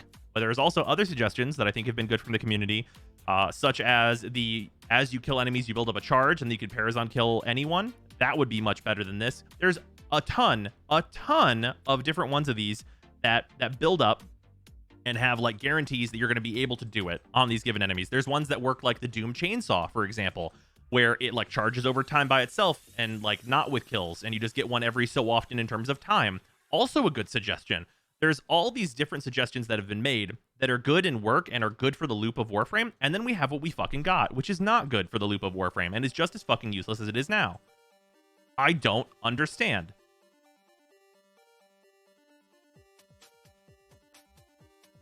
Yeah, or make it so all Eximus take a knee. Sure, that could work. Or all heavies do it. Sure, you could take these same enemies and have it so that they all take a knee to be able to get Parazon killed. Like, if they do it at 100% consistency, they'll always take a knee for 3 to 5 seconds and then perish if you don't Parazon them to have consistent Parazon kills. You could do that. That's also a valid way to go. But, like, what the fuck? Like, have you ever taken a test at school and the test only has 3 questions and, like, you were given the answer key and then you still didn't do it? Like, you just filled in C for every answer and the answers were A, B, D? You're like, nah, C's all the way down. Works every time. That's what this feels like. I don't understand. There are like 6 answers that work with the flow of Warframe that everyone's been suggesting since the Parazon got fucking introduced, and they didn't do any of them. Yeah, C for correct. Yeah, like fucking this up is literally impressive. It's impressive that this could be messed up in such a capacity.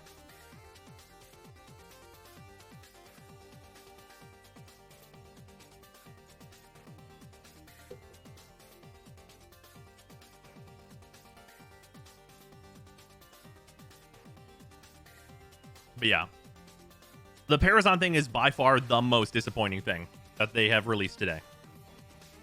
It is an absolute this is the like the nightmare apocalypse being described in the stream title.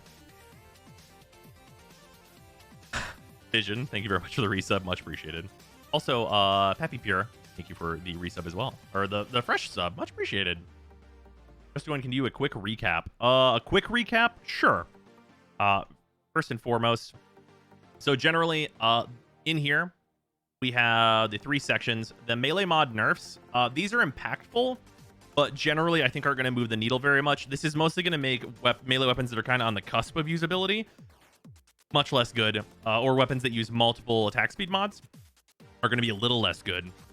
The weapon changes, basically, the Kuva Nukor is getting nerfed. It's not getting nerfed so much that it's not going to still end up being much better than it is already, and it'll probably still like be the best secondary weapon in the entire game.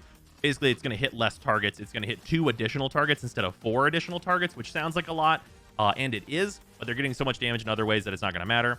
The primary and secondary weapon Arcanes. The Arcane system is interesting, but I think it's going to be too hard to access, and it's going to be the case where you're going to bring melee weapons into the Steel Path and use them there to get the primary and secondary stuff before you can really start using the primaries and secondaries there, which is a little bit of a, you know, chicken and the egg scenario where it's like, well, I need the chicken in order to get the egg, but I need the egg for my chicken. Like, it's a weird thing here, but I do think that the Arcanes that they're adding are good, and I think they're an interesting way to increase the power of primaries and secondaries. Seems good. And then Galvanized Mods. Galvanized Mods, incredibly strong, have the exact same problem as the weapon Arcanes in that they're accessible from Steel Path, and you need them ostensibly for Steel Path. So there's that. And then login items. We're going to get some Forma and stuff if you've got Liches and so on and so forth and other things like that. That's all fine and good.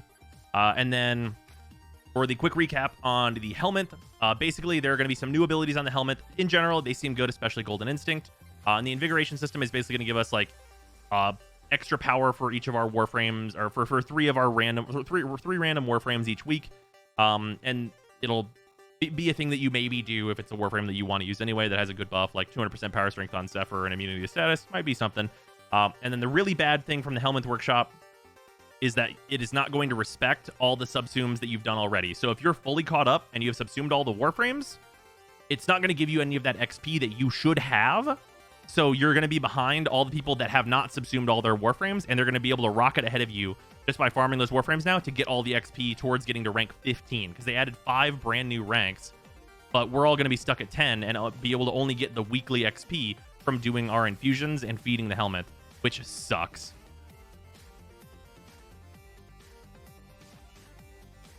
So if you've been keeping up with the Helminth system and have like Sevagoth infused and all this stuff, you're going to be behind everybody else that hasn't done that yet, because they can still just go do those subsummations and get a bunch of XP.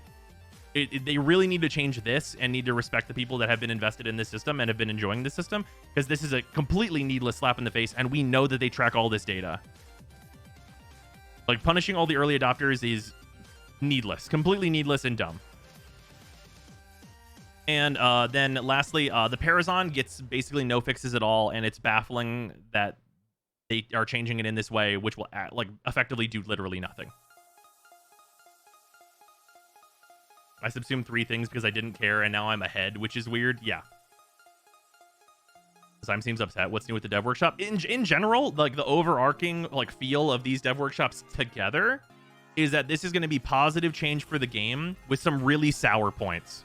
There's some really, really sour points for no reason that I think that they could easily be fixed, right? Like, the Parazon thing, literally just don't do this and instead do something the fuck else. Like one of them, but there's so many suggestions. There's so many, like, not even just me. Like, obviously I have my suggestion for what I would do to fix the Parazon. Literally not even that. There's such a long list of suggestions I've seen for the Parazon that are so much better than this. Like, this is a non-solution. This literally does not fix anything wrong with the Parazon. So this is the area where it's like, porque. And then on the Helminth, I really love the new abilities. I think that the infusions are an interesting system that I think should be disabled in some spots, like Eidolon hunting probably. And they should respect the experience that we should have gained as players, because making the early adopters behind doesn't make any sense. That's stupid. Otherwise, I really like the Helminth Workshop. And I think that the stuff here, like the melee mod nerfs, are like relatively minor, and like it'll change how we build a bit. And like, you know, like the changes to Berserker are like a little bit more heavy-handed.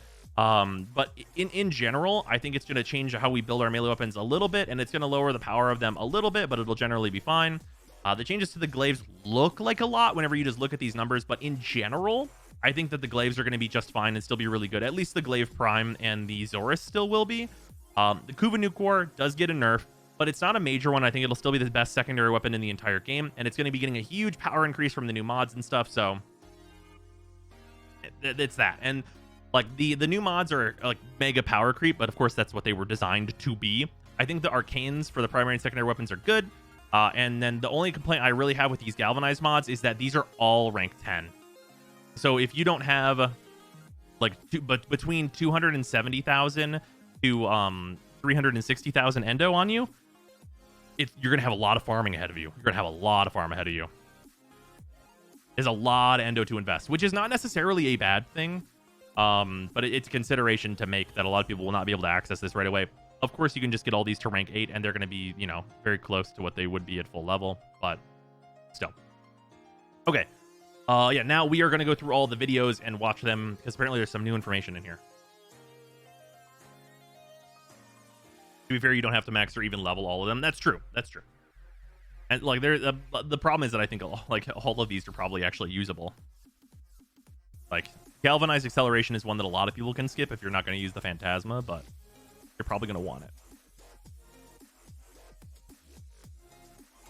It's not 3 separate videos. It's just one 20-minute video. Oh, okay, cool. All right. Well, neat. All right. Well, we are going to go through that then. 1 second. Go to the old BRB screen. I got to turn the camera back on. Oh, hello. All right. 1 second. We're going to pop this up on YouTube and make it full screen. Sign in. Okay, if you insist.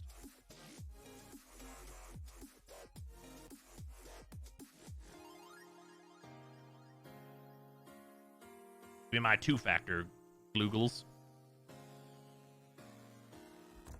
Yes, it's me, Gloogles. I promise.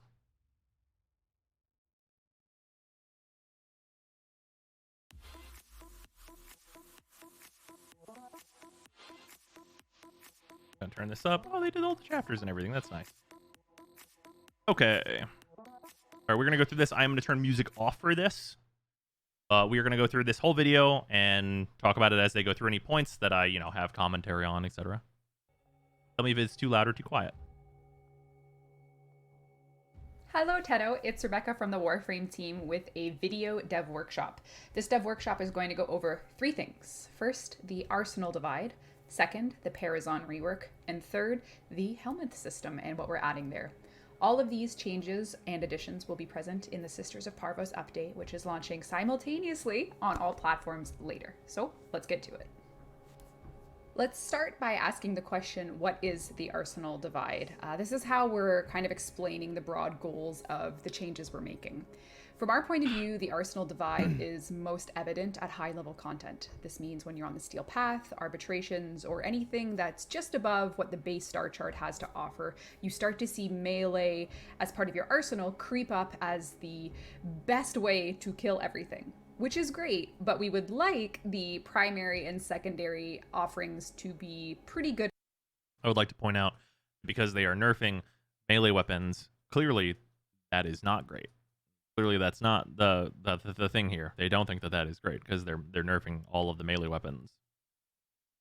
So if that's great, then right? Am I wrong here? That doesn't make any sense. You just buff the other weapons in the way that you are. Good at killing things too, and at least a strategic option when you're playing a mission. We don't think going into a mission and defaulting to melee only behavior as the best and only way to do things is healthy in simple terms. We would like the other offerings to compete and be a strategic option so that you can switch between melee to secondary to primary or any combination within rather than just being so heavily skewed to melee. We want you to use the rest of your arsenal. So to do that, the divide is going to be closed by, yes, touching some melee mods that we think carry the melee system. All the good ones. But also adding new upgrades to your primary and secondary offerings. So we'll go through each of those changes now and talk about what we're adding. The Sisters of Parvos update is going to be taking a look and changing 3 melee mods. The first melee mod to change is Berserker. Right here on the dev build, you can see that it's now called Berserker Fury, which means it cannot be stacked with other Fury mods, such as Base Fury or Primed Fury. But you can stack it with We're Quickening. also changing the condition of it. It's no longer on critical, it's on melee kill. Criticals are quite easy to achieve, and they push the critical meta when you have that condition. Which is why we used Berserker. We will now almost certainly stop using Berserker. So now, a status-focused weapon could benefit from Berserker Fury in the same way that critical ones would be skewed towards before. We're also just bringing the actual stats down a bit across the board. So you can get 35% attack speed buff for 10 seconds on kill, which will stack twice, bringing you to a total of 70%, whereas on public you can get 25%, 3 times up to 75%. So the cap has just been brought down by 5%. Generally speaking, we think that attack speed as it is one of the bigger problems with melee and the type of gameplay it encourages. It doesn't let animations shine. It has Which is weird, because right now the strongest melee weapon is really slow attacking. little or no strategic use because the speed you're going at is just, one motion encouragement. So for this reason, However, the reason there's a one motion encouragement is because the stances are created in such a way as to have one combo that is the best combo. So you only do that one because the combo structure has not been balanced so that you would want to use multiple different ones because one of them is the best on any given weapon. attack speed is one of the things that we've taken the biggest look at, and we've done it by just looking at the Berserker mod. The second melee mod to change is Blood Rush. Blood Rush is just getting a lowered stat. It's going from Just getting a lowering of 1/3, a full 20% reduction, but this is a stacking multiplier, so it is going to be considerably lower. Also, this is probably all it's going to do in effect is make it so that we use the Gladiator combo mod instead to get half of that nerf back. max 60% max rank on the live build to 40% on the dev build. The thinking behind this is that, as it stands, Blood Rush is a one mod ticket to red criticals. Red criticals are the best that criticals have to offer, generally speaking, and the path to it just being one mod feels a bit too strong, so we're reining it in a little bit. Yes, some very high. However, melee weapons do not have room for 2 of them. So, yeah, no weapon uses more than 1 critical chance mod. We don't do that on any weapons. We've almost never done that. Like, it's happened in some very rare cases, but that's usually not worth it because we only have 8 mod slots, and 1 of them is for critical chance. High critical melee weapons will still be able to get red crits with just Blood Rush, but those are few and far between. The thinking here is that the Blood Rush effect still works, but now it goes to 40%, and if you really want to ensure a red crit likelihood, you can use other mods or other specializations to get you there, so you're not so heavily just using one mod to achieve that top. So we will use the Gladiator mods. Top tier critical performance. The last mod that we're touching for melee is Condition Overload. This mod is being brought down a little bit to not completely outclass its other damage counterpart known as Prime Pressure Point. So now the ability to get status focused builds is still there. It's just not performing at the level in which you'll find that the other damage mods generally become completely out. This has also been lowered by a third. However, you will continue to not really use Condition Overload or care if you're using it without a primer. It will still be really good with a primer. You will probably continue to use the Kuva Nukor for priming if you were going to go this direction. Outclassed. In the scheme of things, these 3 mods are the only things we're touching for melee. Each of them push melee into a realm of dividing the arsenal. And also, yeah, attack speed rivens are not being addressed at all, and I do wonder why. Big think. We'll now go on to the primary and secondary changes on how we're going to bring those up and encourage you to use your entire arsenal. Now we're going to go through the upgrade options available for you in the primary and secondary slot of your arsenal. So in my primary, I have the Javlock, and in my secondary, I have the Lex Prime. We are releasing 2 weapons that have not been used in so long. Arcanes, 3 for primary, 3 for secondary, and arcane unlockers, so you can start investing in the weapons that you want to bring to that more steel path end game level, we'll call it. So in the case of the Javlock, let's hop on in. I want to start using this and having it being even more powerful on the steel path. That means I can slot in an arcane aperture slot. So this will unlock the arcane slot for this primary weapon. And then I can... Which is done with currency from the steel path.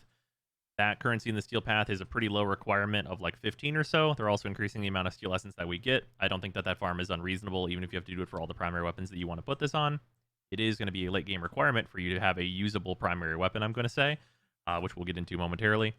But I think in general, it is a good change. I wish that these were not all locked behind steel path because they're going to be pretty core to primary modding going forward. Think about what one to equip. I have earned these by virtue of the dev build, but you'll be able to get them from the steel path, from Acolyte specifically. What I can do is I can decide which way I want to play the Javlock. Do I want it 120% damage on precision headshot kill, plus 30% headshot multiplier, 50% less recoil. This is really, really good. Notable things about this is that this is not going to proc from status kills. So that's a huge problem for things that are using hunter munitions, also known as most fucking weapons. Otherwise, a 30% headshot multiplier is really, really good, and weapon recoil is also a nice little thing. Headshot multiplier is very hard to get. It's very rare that we get that stat, and it's a huge damage increase. Also, all of these mods can get up to 360% increased damage. They have different variations on how difficult that is depending on what you're doing. The big problem with this mod is going to be that if your slash proc kills them, you are not going to get build up on this, which is big problems. to be a precision? And generally we'll move this towards shotguns, being the thing that will build this up as opposed to many other things. Weapon? Also, they're rank 5, so you're going to need 21 of them, but their drop rate's going to be pretty good. Maybe it doesn't do so well at precision kills, but if I did manage to get some precision The unlockers headshot will kills, be in the Teshin shop damage always, output I of believe this they said. weapon and the utility of its headshot multiplier and lowered weapon recoil. If I wanted to do something a bit more dexterous. On melee kill, 60% damage for 20 seconds, stacks up to 6 times. Plus, ooh, wait, what? That is not in the notes. Plus 7.5 second combo duration? That is not in the notes. That combo duration is not in the notes for this. That's really, really good. I was fairly certain that this one was going to be the one that would be most used. Now I am 100% certain that this will be the most used.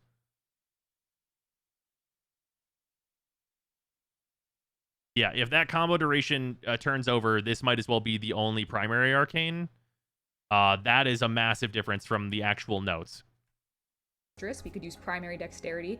This means that the big thing about this is if you throw, say, Glyph Prime and kill 6 enemies, which is trivial to do, you're going to get your full damage of 360%. So as long as you throw the Glaive and get some kills once every 20 seconds, you're going to have a massive damage buff for your primary and also probably your secondary. Because the secondaries are the same effects on the secondary version of the Arcanes. If I get a melee kill, my primary weapons Glyph Prime will absolutely still be able to kill. This is a sort of user it will not have trouble. designed arcane.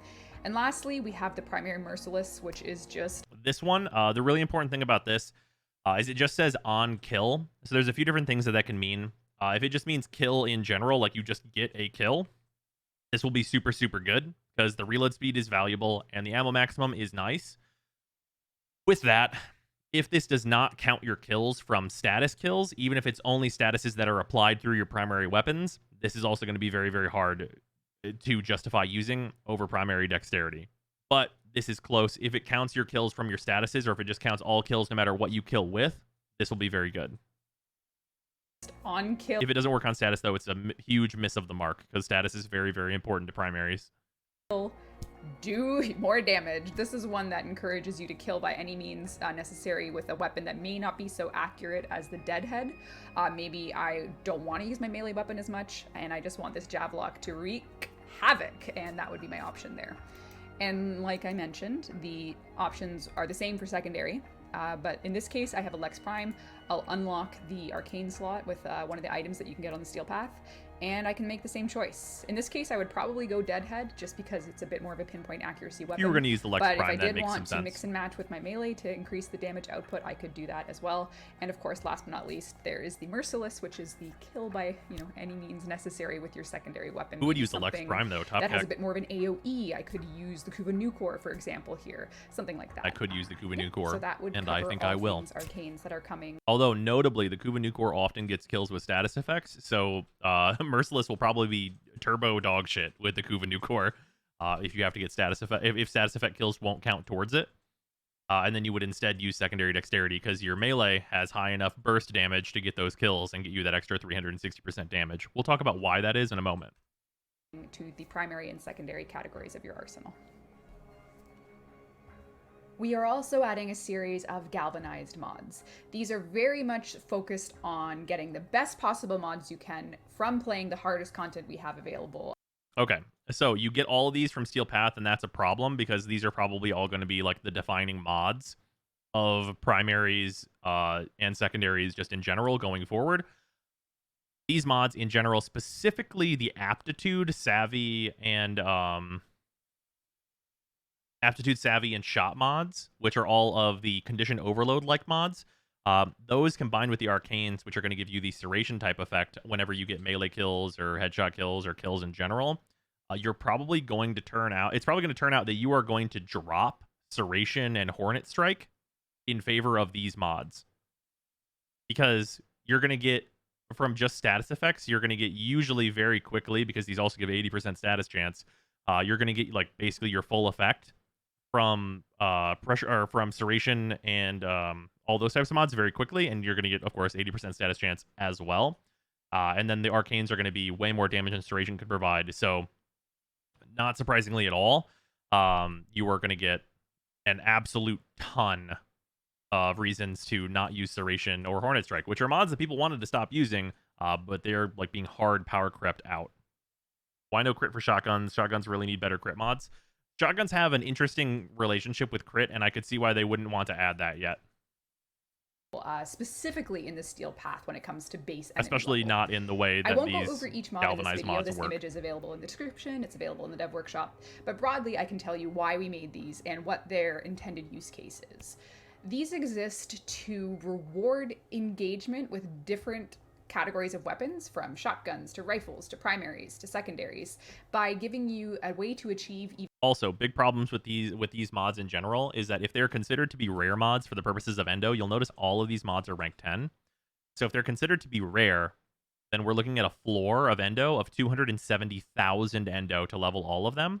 And all of them are pretty good, with like the one exception for most people probably being Galvanized Acceleration. And in addition to that, if they are considered to be the same level as Prime mods, it's going to be 360,000 endo to level all of these, which is extreme. even greater strength by engaging with different, we'll say, conditions on these mods. And just for an example, we'll talk about Galvanized Scope. Galvanized Scope is a We're going to skip that a better little version. bit. Continue to get headshot kills. And while not a melee mod change, Okay, he was just talking about the trade-offs. In Teshin's store. While not a melee mod change, the Kuva Nucor is also getting an extremely small change. Here's the nerf to the Kuva Nucor. We are changing the map. Okay, whoa. Let's not say extremely small change, because that's not true. Max number of enemies that its beam attack can chain to, down to 2 enemies. It is the most dominant secondary we have. We're not going to be changing its stat. Okay, so just so we're clear here, whenever you take the Kuva Nucor and you reduce its chains from 4 to 2, that means it will hit 3 enemies instead of 5 enemies, which you'll notice is a 40% reduction in damage. It's reducing it by like that's 40% damage lower whenever you're fighting a group. Against single targets, it'll perform the same. But like, you can't just say that's an extremely small change, because it's not. That's 40%.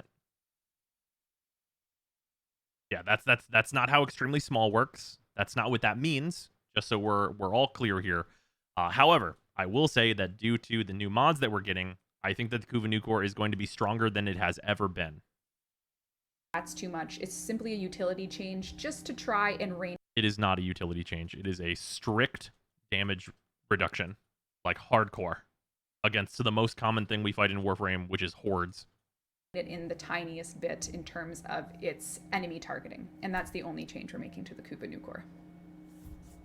We're also taking a look at Glyphs. At this point in the video, I'd like to draw your attention to the Glyphs part of the dev workshop, which you can find linked below, and read up on how this is changing for this weapon class. Our aim isn't to change too much. We're just making some general usability fixes based on some attack speed, execution issues, as well as differentiating between the fully thrown attack as well as the quick throw in terms of the damage values associated with those. Okay, so the big point here, and I'll have to do a little bit of testing to determine the differences here, is that the changes that they are making to the glaives is that they are reducing the damage of all of them on quick throw only.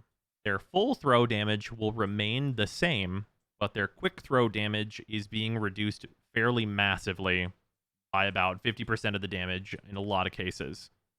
So quick throw is going to be way worse. Full throw is going to be the same. In general, you will usually do a full throw, almost always. And for the glaives that are already really good, aka the Zorus and the Glyph Prime, the Glyph Prime does so much damage as to it not matter whether you're quick throwing it or not. And outside of like the highest possible level Steel Path enemies, the Glyph Prime is going to be absolutely fine, even if you're quick throwing it. However, there is the consideration for perfect throw and whether or not that is considered to be the full charge that they are describing. If the perfect throw is what they're considering to be the full charge, that is going to drastically nerf the glaive immensely. Because perfect throw is a small window that then you go out of it if you charge too much. So I think that mechanic was removed when they changed glaives, and if you do like the full charge up and it just auto throws, that is considered to be a full throw, and that perfect throw is only a thing whenever you're dual wielding, I think now.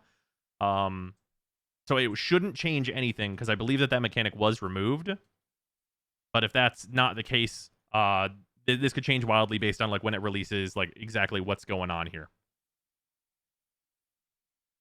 But yeah, it'll be it's still incredibly powerful. I doubt that the glaives are going to see much difference in the end here. Please check out the full details per glaive. Oh yeah, also They are changing the wind up time from 0.6 to 1.2, and it's just a strict nerf. All that actually means is that you're going to lose 5% critical damage because you're going to use the amalgam organ shatter, which gives you the additional like speed along with killing blow. We already used killing blow to get that down to a 0.3. Between the amalgam organ shatter and killing blow, it'll get you down to 0.3 regardless. So you're going to lose 5% critical damage, which is going to make the most infinitesimally small little damage adjustment. So yeah. Oh, Tangy in chat just tested, who we know very well. Holding till release is full charge right now. Perfect. So that means that glaives are generally going to see no damage reduction, and that'll be great. Yeah, so glaives aren't really changing very much. We're making some more of an changes on-paper to the thing. way you earn steel essence as well. This is related to the melee primary secondary part of this video because you will be earning a lot of those items with steel essence. So for the sake of transparency, I wanted to include this in the video so that when the update does come out and you get the patch notes, you don't see this steel essence section and think, hey, wait a minute, why didn't you mention that earlier? So there's 3 things that are changing and I'll cover them now. The first is the incursion alerts that give you 3 steel essence per alert are being increased to 5 per alert. This is great because we're going to need more steel essence, and this is a pretty large increase. This is actually a 66% increase the amount of steel essence that we're going to be getting from our dailies every single day. Super good. So the incursions themselves will just simply give you more steel essence. The second is also pretty simple. Acolytes will simply appear more often. So this will be also excellent. Fighting the Acolytes is the best way to earn steel essence outside of your dailies, so them appearing more often is going to be fantastic. Also, they are the ones that drop the new Arcanes, so we're going to get more access to the Arcanes. Also, phenomenal. More noticeable in endless missions. Sometimes you can go upwards of 8 minutes without seeing an Acolyte spawn, and we're going to lower that to just around the 6-minute mark with active play for the sweet spot. Which is really good.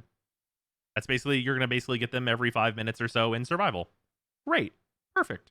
So you'll just see more Acolytes in your missions, again, which is great. Specifically endless missions.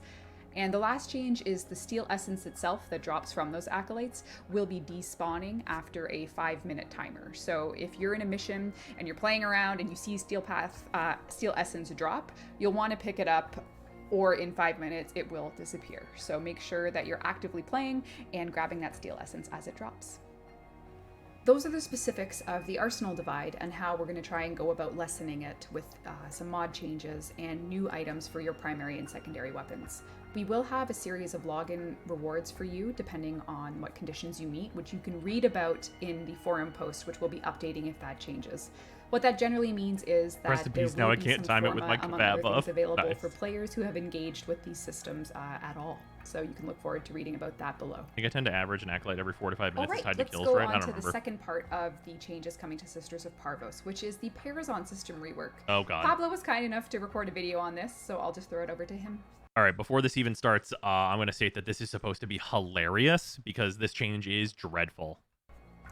Hello. I want to give you a rundown of the changes we're making to Parazon kills, why we're changing them, and all that. So, how it works in live right now is when an enemy gets below 20% HP, there's a chance for them to become open to Parazon kills. If they do, then you can run up to them, stab them with the Parazon, shrink, and then basically they die. And also, if you have any Parazon kills, any Parazon mods that are associated with killing, then you'll get the benefits from them, such as, energy ores, health ores, and a few other things. We're actually adding a few more new Parazon mods such as that, so that is part of the impulse towards revamping the system. So what are the problems with that? Well, the biggest problem is since you need to get them below 20%, and also it's random, you never know if it's going to happen. So imagine you're shooting an enemy, and then once he gets below 20%, the marker appears on top of their heads, but by then, most of the time, it's too late. You already riddled them with slash procs and toxin procs and, maybe abilities from you and your fellow Tenno. And no matter what percent they choose, that problem will persist. Have been killing them. Even just enemies are either at 100% or 0%. And if that's not happening, you should improve your build. Just stop shooting, reacting in time and stop shooting is too hard. So in practice, the kills don't get used very often.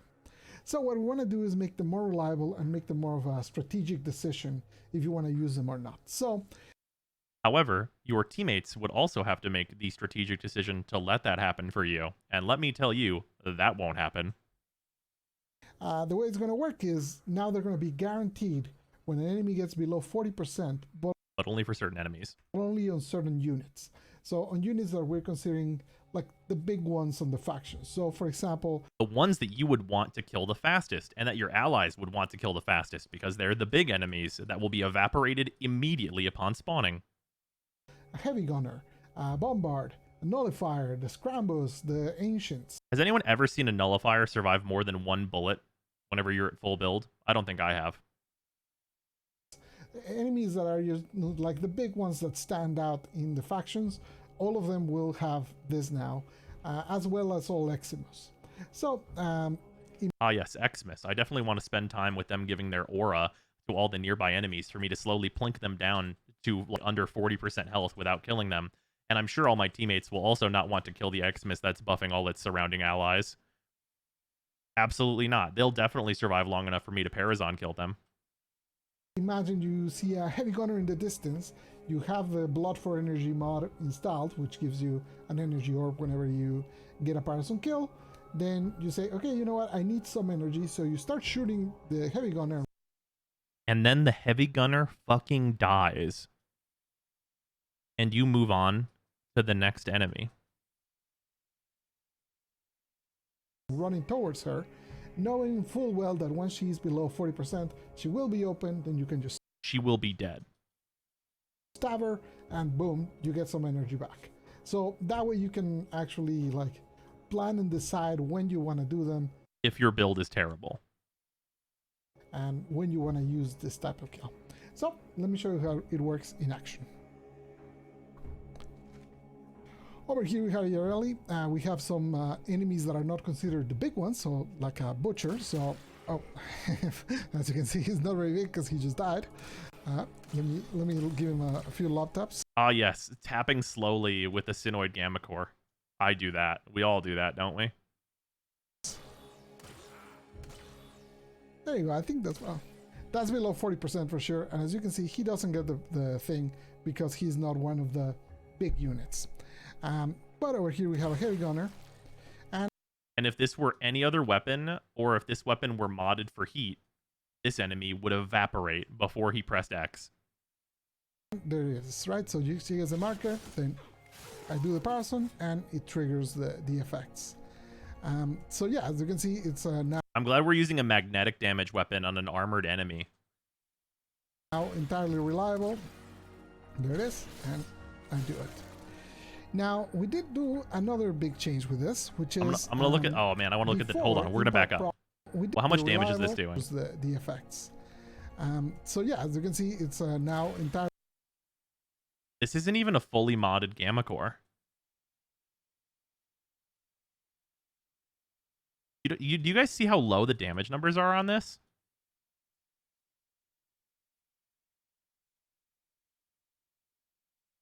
It's not unmodded, but it's definitely not fully modded. Reliable. There it is, and I do it. Now we did do another big change with this, which is before impact procs used to increase the chance that random proc between 20 and 10% would happen. So now obviously that doesn't work anymore because now the chance is guaranteed, so there's no use on increasing it. So instead of that, what it does is it actually increases the range. So instead of triggering when they're at 40%, if you get one impact proc, it goes up to 44%. Two impact procs, 48, and it keeps growing up until 80%. Did anyone know Impact did that? I knew that. So that means if you have a weapon that has a lot of status and that also has a lot of impact, such as the Astilla here, you can actually get the heavy gunner to go into this Parazon mode when it's below 80%. Now, here's a really important thing about this. What this means is that your impact proc is going to make it more likely, like it's gonna increase the threshold necessary for the enemy, right? So it will be very hard to determine when exactly this Parazon thing would appear. Also, yeah, this is for sure like nearly unmodded. So, well, he might have put just the elementals on there. as you can see, has a ton of health, and I can just finish it Yeah, off. you had to So lower that your way you can damage to none. actually decide to build into impact if you want to basically get rid of those sorts of like important units pretty early on in the fight. That's a way to get them out, you know, as a different. I know this is unlikely, but maybe it's not geared for endgame players. What early game player has access to blood for energy? Unless you bought them from the store.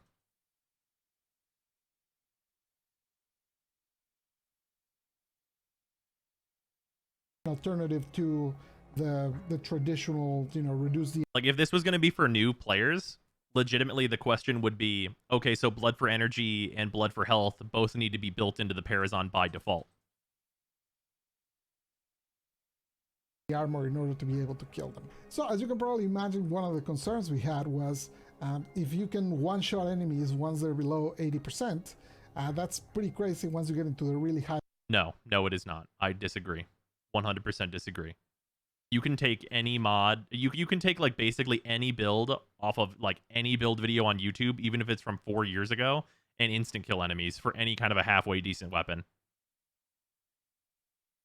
High levels, you know. Some people like to fight level 5,000 enemies and things like that. It would be pretty intense if they could actually one-shot them. Well, not one-shot them, but get them below that 80% and then kill them. So basically, it wouldn't be that crazy. We kill them from 100%. That's a thing that we do. People are literally one-shotting the Demolists in Steel Path, or not usually one-shotting, usually 2 or 3. But like, that's at like nearly level cap. Like that's happening. That's the reality that we live in. Like, anyone who's doing those missions is not using dog shit. we have an extra thing there, which is the threshold is 40% up until 25,000 health. So if an enemy has, for example, 100,000 health, well, that 25,000 health would be 25%. So basically the threshold is a little kind of squished if the health rate's really high. Now, this only applies for like really high enemies. Depends on the unit specifically, but I did 99% of players will never encounter this. However, it's worth noting that 25,000 health, if you're fighting that high of a level enemy, it's very likely that your slash procs are doing at least 300,000 damage per tick. And whenever your slash procs are doing 300,000 damage per tick, that means that you need to be in the Goldilocks zone of, like, you basically have to be in the same situation that the planet Earth is in this universe, where your slash proc that's doing 300,000 damage is going to put them down to less than 25,000 health, and then you need to press X and be right next to that enemy before the next tick happens of slash in order for you to do the finisher to them. So they have to be above like 300,000 health, but they can't be over 326,000 health. So you're literally never going to do this. Like, literally never. You will never think about it. It will never be a consideration in your brain. did check for the heavy gunner specifically, and for this to matter, it doesn't kick in until level 415. And it will literally never kick in. Something like that. So if you fight level 415 heavy gunners often, then this little part matters to you. Otherwise, it's just 40% all the time. So yeah, that's about it. I think that kind of wraps up the whole information. We are doing a few aesthetic changes here and there, you know, maybe tweaking the sound, a little bit on the effects, things like that. And as I said, we're making some new mods to kind of beef up the system. But yeah, that's about it. One of the new mods gives you 75% damage reduction whenever you're hacking, and that's the new mod anyone's actually going to fucking use. Big thank you to Pablo for sending that video, and now we'll go on to the helmet system and what we're adding in Sisters of Parvos. The third and final part of this video takes you through what we're adding to the helmet system. If you don't know, the helmet system gives you the ability to infuse and subsume Warframe abilities. So every Warframe has one ability that you can take and put on other Warframes. This is something we released in the Heart of Deimos update with Sun on the Necrolisk. He can give you the upgrade segment to do this system. But he has something else now, and that is a Invigorations upgrade segment for your helmet.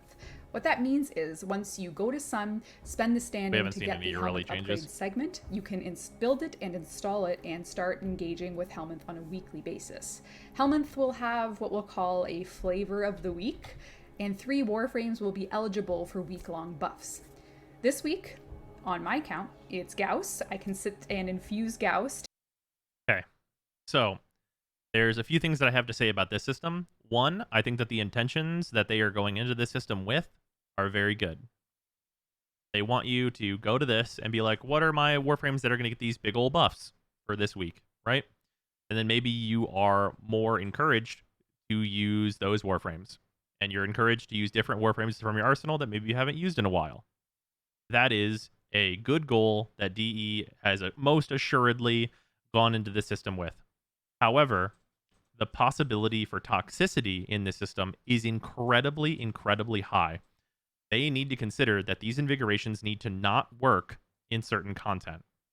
It needs to not work for Eidolon hunts. It needs to not work for raids when/if they reintroduce them. And any content that you are getting like specific groups together for, that you like would need like certain members, or like it's actually party building and not just like kind of random stuff like sorties or something like that. Something that people are actually trying to construct together. And like Profit Taker, these things need to not work for that content. Because otherwise, you are going to create those already like the most toxic areas of Warframe are going to become more toxic and more exclusionary to new players. So these things need to not work in those areas. And I don't think DE has considered that. And it is honestly a fair thing to have not considered. But it is a thing that needs to be considered now, because those are already like not good stuff. Like those communities are not good stuff to interact with, like by and large. So like, yeah, these need to not function in certain pieces of content, because the toxicity of that is absolutely that will get really, really nasty and shitty. Like, because you're going to be able to get a specific one of these that you choose every 10 of these that you use. So basically once every 3 weeks or so, you're going to be able to like pick one of these. And that would mean that like if they have content like that, you're going to get like once every 3 weeks where you're going to be able to like be a part of these like boot camp strategies and shit, which sucks. To get the primary damage buff and this armor buff, I can bring Banshee to the table to get ability strength. Legitimately, I think the system is cool for like making you maybe want to use a Warframe you would otherwise not consider. And ability efficiency buffs, or I could bring Excalibur and grab the melee critical chance. Which like this is a thing where it's like, oh yeah, Excalibur with 200% melee critical chance. Sure, why not? Maybe you use a weird build, right? There's some legitimate stuff in here where it's like, oh sure, I'll use Excalibur. I like him anyway. I have a little bit of an extra reason. Buff and a heal rate for Excalibur. These are going to be determined at random, and their whole intent is to give you an option to change it up. Generally, I like these, and I think think they're Banshee cool. in a while, and you might have some fun with that power strength buff. Or maybe, you know, Excalibur's your favorite Warframe, and to get even more melee crit chance would be a dream come true for you. Whatever it is, the Helminth system will now have the Invigorations upgrade, which is something that you'll be able to install in Sisters of Parvos. We are also adding a way to give you a little bit of control over what Warframes receive Invigorations. After you've done 10 Invigorations, which will be tracked here in the You'll get a free Subway sandwich. UI, your equipped Warframe will be the one that receives the next Invigoration. So if you've gone through 10, your favorite Warframe's Ember and she's never showed up, if you equip Ember and after your 10th Invigoration, you'll be able to ensure that she is the one that receives that week's Invigoration. There's more coming with the Helminth, and a keen Tenno would have noticed that there's more notches of ranks because we are adding 15 ranks to the Helminth system. Each of these ranks unlocks a corresponding universal Helminth ability that you'll be able to put on a Warframe of your choice. I'm gonna hide myself real quick and we'll take a look at these together. So let's take a look at what rank 11 unlocks, the Parasitic Armor ability. Okay, so in general, these abilities I think are cool, and like they're generally very good, with one particular big standout. Sacrifice shields to reinforce armor for a period of time, depending on how much armor that is. That could be really nice. Grant yourself immunity to status effects. There's a lot of other ways to get this, such as Titania's one. So depending on like the duration of this, it might see use. Obviously, like right here from what we're looking at, the conversion percentage is 100% on like this parasitic armor, which is probably not going to be quite enough that you probably want. Metamorphosis, this voracious metastasis. Consume energy to heal yourself and grant matching energy to each ally. Trinity was already buried and in her grave, but we're going to dig her grave up and put more nails in her coffin so that no one ever uses her, because that ability is better than Trinity, because you can use that with Garuda to provide infinite energy to the entire squad. And then Sickening Pulse, emit a pulse that adds stacks to status effects already afflicting enemies except bleed and toxin effects, which are duplicated with fresh timers. So that wording might be fucky, because bleed and toxin effects, which are duplicated, would mean that you are doubling the toxin and bleed effects. That's what duplicated means. It might just mean refresh the current bleed and toxin effects with new timers. But what duplicated would mean is that you take the bleed effect now and you add a second one of equivalent strength, and then they would combine together because that's how bleed works. So it might mean that there's no content that would ever require it to work that way that we have currently, but maybe someday. Like maybe someday that's the amount of damage that you would want. It's a hilarious amount of damage that you'd be able to do by getting the ability to, duplicate slash procs. Because ostensibly you'd be able to do this multiple times over and over and just like constantly cast it. And whenever you do that, you get exponential gain where you're like, bleed. I bleed you for 1,000 damage a tick, 2,000, 4,000, 8,000, etc., etc. The constant duplicating could be potentially very, very powerful, especially with the big slash procs that we can put on enemies as it stands right now. So it might work that way. It might just be bad wording. So we'll see how that actually turns out. Golden Instinct is the really, really good one here. Send out a short-lived Void Spark that is drawn toward the nearest medallion, Ayatan sculpture, unscanned Curia, or unscanned fragment. So if you're done with the Curia and you're done with the fragments and there are no medallions, that's gonna be constant Ayatan sculpture knowledge on if there's an Ayatan sculpture on the map that you spawn into. So this would make Ayatan sculpture farming a thing. So that 270,000 to 360,000 endo that we might need for these brand new mods might not be so hard to get if you get up to 15th Metamorphosis. It might be very, very doable because you'd be able to farm Ayatan sculptures very fast. So that's a potential like really big thing here. Also, this makes medallion farming more convenient, and it makes it like just more worth doing and a bit closer to how worth it is to do Steel Path right now. Yeah, it'll matter if there is a range, but it does just say the nearest, so I would assume that it just checks for the nearest and goes that direction. Also, it'll help people finish out their Curia collection, because you can just like spawn into the tile set that you need and then click it and know if the Curia is there or if at least an Ayatan sculpture is there for you to grab. That's really nice. Also, open world on Fortuna, getting those fragments is also a thing that you could get with this, which is also great. This allows you to sacrifice shields to reinforce armor for a period of self-immunity to stack energy to heal yourself, grant. Also, we'll go over just like what it says as stats in here if we can. Pulse, if it shows which are us. duplicated, which sends out a short-lived void spark unscanned fragment. So that's for the treasure hunters out there. I am back. Unscanned Curia or unscanned fragment. No, we're not going to see the stats for these other abilities. It looks like I am back, that are looking for a way to optimize their Ayatan farming and or their medallion hunting. I would love to do that. I absolutely would love to do that in this update. So if you engage with the Helmand system, you'll be able to unlock these 5 additional ranks. And with that, our video dev workshop has wrapped up. Okay, there's a really important note here that is not stated in this video that I need to talk about. So we can see if we back up here. Before she opened this, you can see here that she has 27 out of 60 unlocked. I have all of them that are not going to be the 5 from the new Metamorphosis, right? So those 5 come from the Metamorphosis. They are not going to be giving us the XP that we should have from subsuming the rest of our Warframes. So if you are an early adopter of this system that farmed an extra copy of all of the Warframes and has subsumed them all, including the new Sevagoth and everything else, you are not going to get that XP that you should have when this system comes out, and you are going to get screwed and be behind people that have not done as much farming as you. And you'll never get that XP because you can't just resubsume those Warframes. Which blows. So the only way you're going to be getting the XP is through doing these invigorations, which ostensibly would cost materials, and by just like spamming like one of the cheapest ability on here to get the XP constantly to farm through these Metamorphosis ranks. So I hope you have an absolutely ungodly amount of resources to dump into this if you want to be at 15th Metamorphosis on launch. But yeah, they absolutely need to go back on that and like give people the XP for at least the subsuming of the Warframes, because that is a huge chunk of XP that people that already did that farm are going to miss out on for absolutely no reason. Because there's no reason to punish the people that invested in the system and have been enjoying this system, because they have been investing in the system and enjoying the system and wanted to complete the system because they like it. Yeah, glad I dragged my feet and have not max ranked my helmet yet. Right, exactly. Like, you're literally being rewarded for not having done the farm and stuff on here, which that's nonsense. Yeah, or just let me keep feeding Helminth mags. I'd take that too.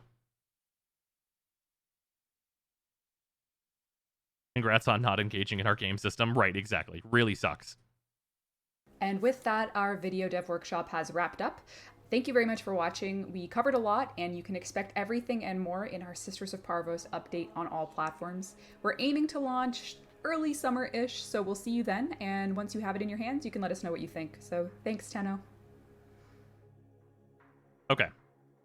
General wrap-up. Overall, I do think that the vast majority of what they talked about is going to be a positive impact on the game, but there's a lot of just like actual falsities in here, like just like outright lies that shouldn't like there's no reason to say it, because like they can say we're doing like, you know, a pretty significant nerf, but we still think that this weapon is going to be really good, like the Kuva-Nukor, which would be a thing that is absolutely valid. Like they are allowed to think that, but the saying that the Kuva-Nukor is receiving a small nerf is a turbo lie, and they should not present it as a small nerf. It is a usual 40% loss in damage, and I still think it's going to be the best secondary in the game, but that's massive. Also, the Parazon changes are trash. Just top to bottom, they're trash. There's one new mod that's used for hacking that might be good, but there have been tons and tons of suggestions, not just my own, which I obviously very recently did a video on what I was expecting to see in this update, or in this this workshop for the Parazon and things, and it is like the worst of all worlds, where it is not a change that makes the Parazon part of the core gameplay loop or fixes like things for new players or really does anything to make the Parazon what it should be, which is a core part of like Warframe's gameplay. And there's so many direction suggestions from so many different parts of the community that would have done this and fit in with Warframe's gameplay loop. But what they went with doesn't do that at all. And I think that they should just not do this and take another pass on it and just like really figure it out. The helmet thing, honestly, I really like everything that they're doing with the helmet outside of not respecting people that have invested time into it already. That shit sucks. Like, plain and simple, that sucks. They should respect that people have already done and like subsumed all those Warframes, at least. I don't think that we should get like back, like we shouldn't get like back pay on all the subsumes and stuff and all like the power configurations that we've gone into, because I think that's a little much, because no one should have been expecting that experience. But I think that for people that got those big chunks of that should have gotten those big chunks of XP from subsuming Warframes, I think that stuff needs to be respected. I don't want to be rank 15 on a day one. Well, I do want that, but I will farm for that in order to make that a thing that happens for me. But I still think that I should get all of my subsumed XP for the Warframes that I've been dumping into this thing to get all of the abilities unlocked. I think that is a thing that should really happen. In terms of the weapon stuff, I think that the cost and position of the things is a little suspect. All of the new mods, all 9 of them being ranked 10, is really, really brutal in terms of just like the resources that players are going to need to take advantage of these new mods. And the fact that all of the new Arcanes and mods all come from Steel Path, and they are ostensibly the things that you will need to use on your primaries and secondary weapons in order for your primaries and secondaries to be good in Steel Path, doesn't make a lot of sense. Like, that is backwards. Like, there should be some like bridge for you to get these things before and then bring these weapons to Steel Path that are behind in Steel Path, because the other option is that melee weapons are already good enough for Steel Path. So you already have the gear that you need to do Steel Path, right? Stick with me here. You already have the gear you need to do Steel Path. So now here's some gear to make it so that your primaries and secondaries don't suck in this content. Like, if you've already found a way to do the Steel Path content, you just don't need the rewards that are there. Like, I think that the farming structure that they've presented to me, where like I need to get a bunch of steel essence and kill a bunch of acolytes and like do all these longer farms in the steel path. I think that sounds fun and like a good time for me as someone that can already do steel path. But for a player that wants to use their primaries and secondary weapons in steel path, they need the items from steel path in order to be able to do that, and that doesn't make a lot of sense. So there needs to be some way to bridge the gap for those players that don't want to just be like pigeonholed into melee, because that's still going to be the case for the entire regular star chart.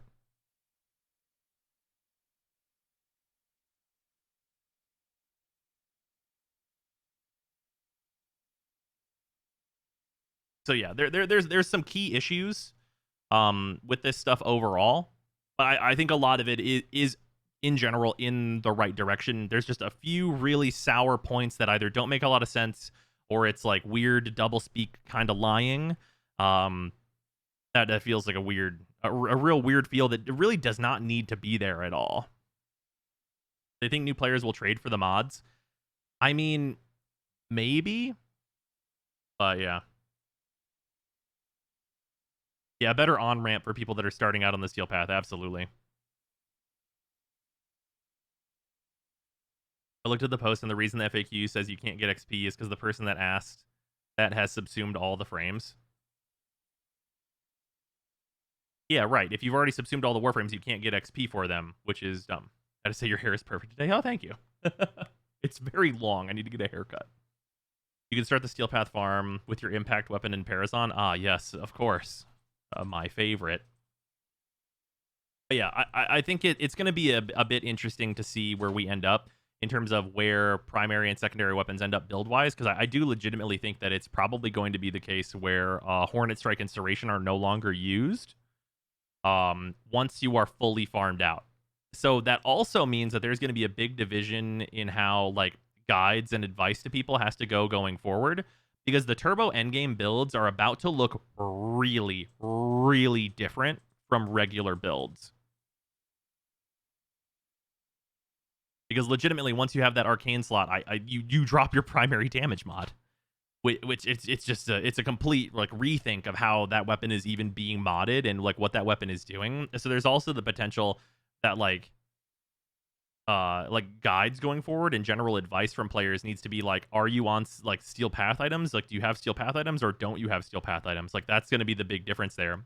Also, they've talked about before, and clearly the direction has changed, that they don't want to balance around steel path, but this is like hardcore, like entirely like full admitted, like just naked in the middle of a room. We're balancing around steel path because melee outperforms in steel path as compared to primaries and secondary weapons. They're going to look very different and yet be exactly the same structure. Classic DE changing a fuck ton and still not moving the needle. Well, the thing here is that like obviously the structure can't change. The structure has to be the same because the structure is that we build for damage. Yeah, I think that the big thing internally, like if we were to get like a real answer, we probably wouldn't get the answer that I'm about to say, but I think this might be the actual real reason why they are now balancing around steel path. Based on what Rebecca told me about why Wukong is such a high use Warframe, and it's like the prevalence of capture and shorter missions and sorties, which are like, you know, like constant repeatable content. A lot of captures get done for relic farming and stuff, and sorties are daily content that a lot of players actually take part in, even if those players aren't me, because I have those rewards coming like better than those rewards coming from other places. I think that it might be the case that they've seen since they changed Steel Path that the dailies are a thing that players do consistently. And that's fair because the Steel Path dailies are consistently rewarding and are worth doing, especially whenever you are gearing up for preparing for a new Prime Access. It is possibly the single best way to prepare for a new Prime Access because you can get those relic packs from Teshin. So I think that like the data from them might show that they do want to balance around Steel Path for those reasons.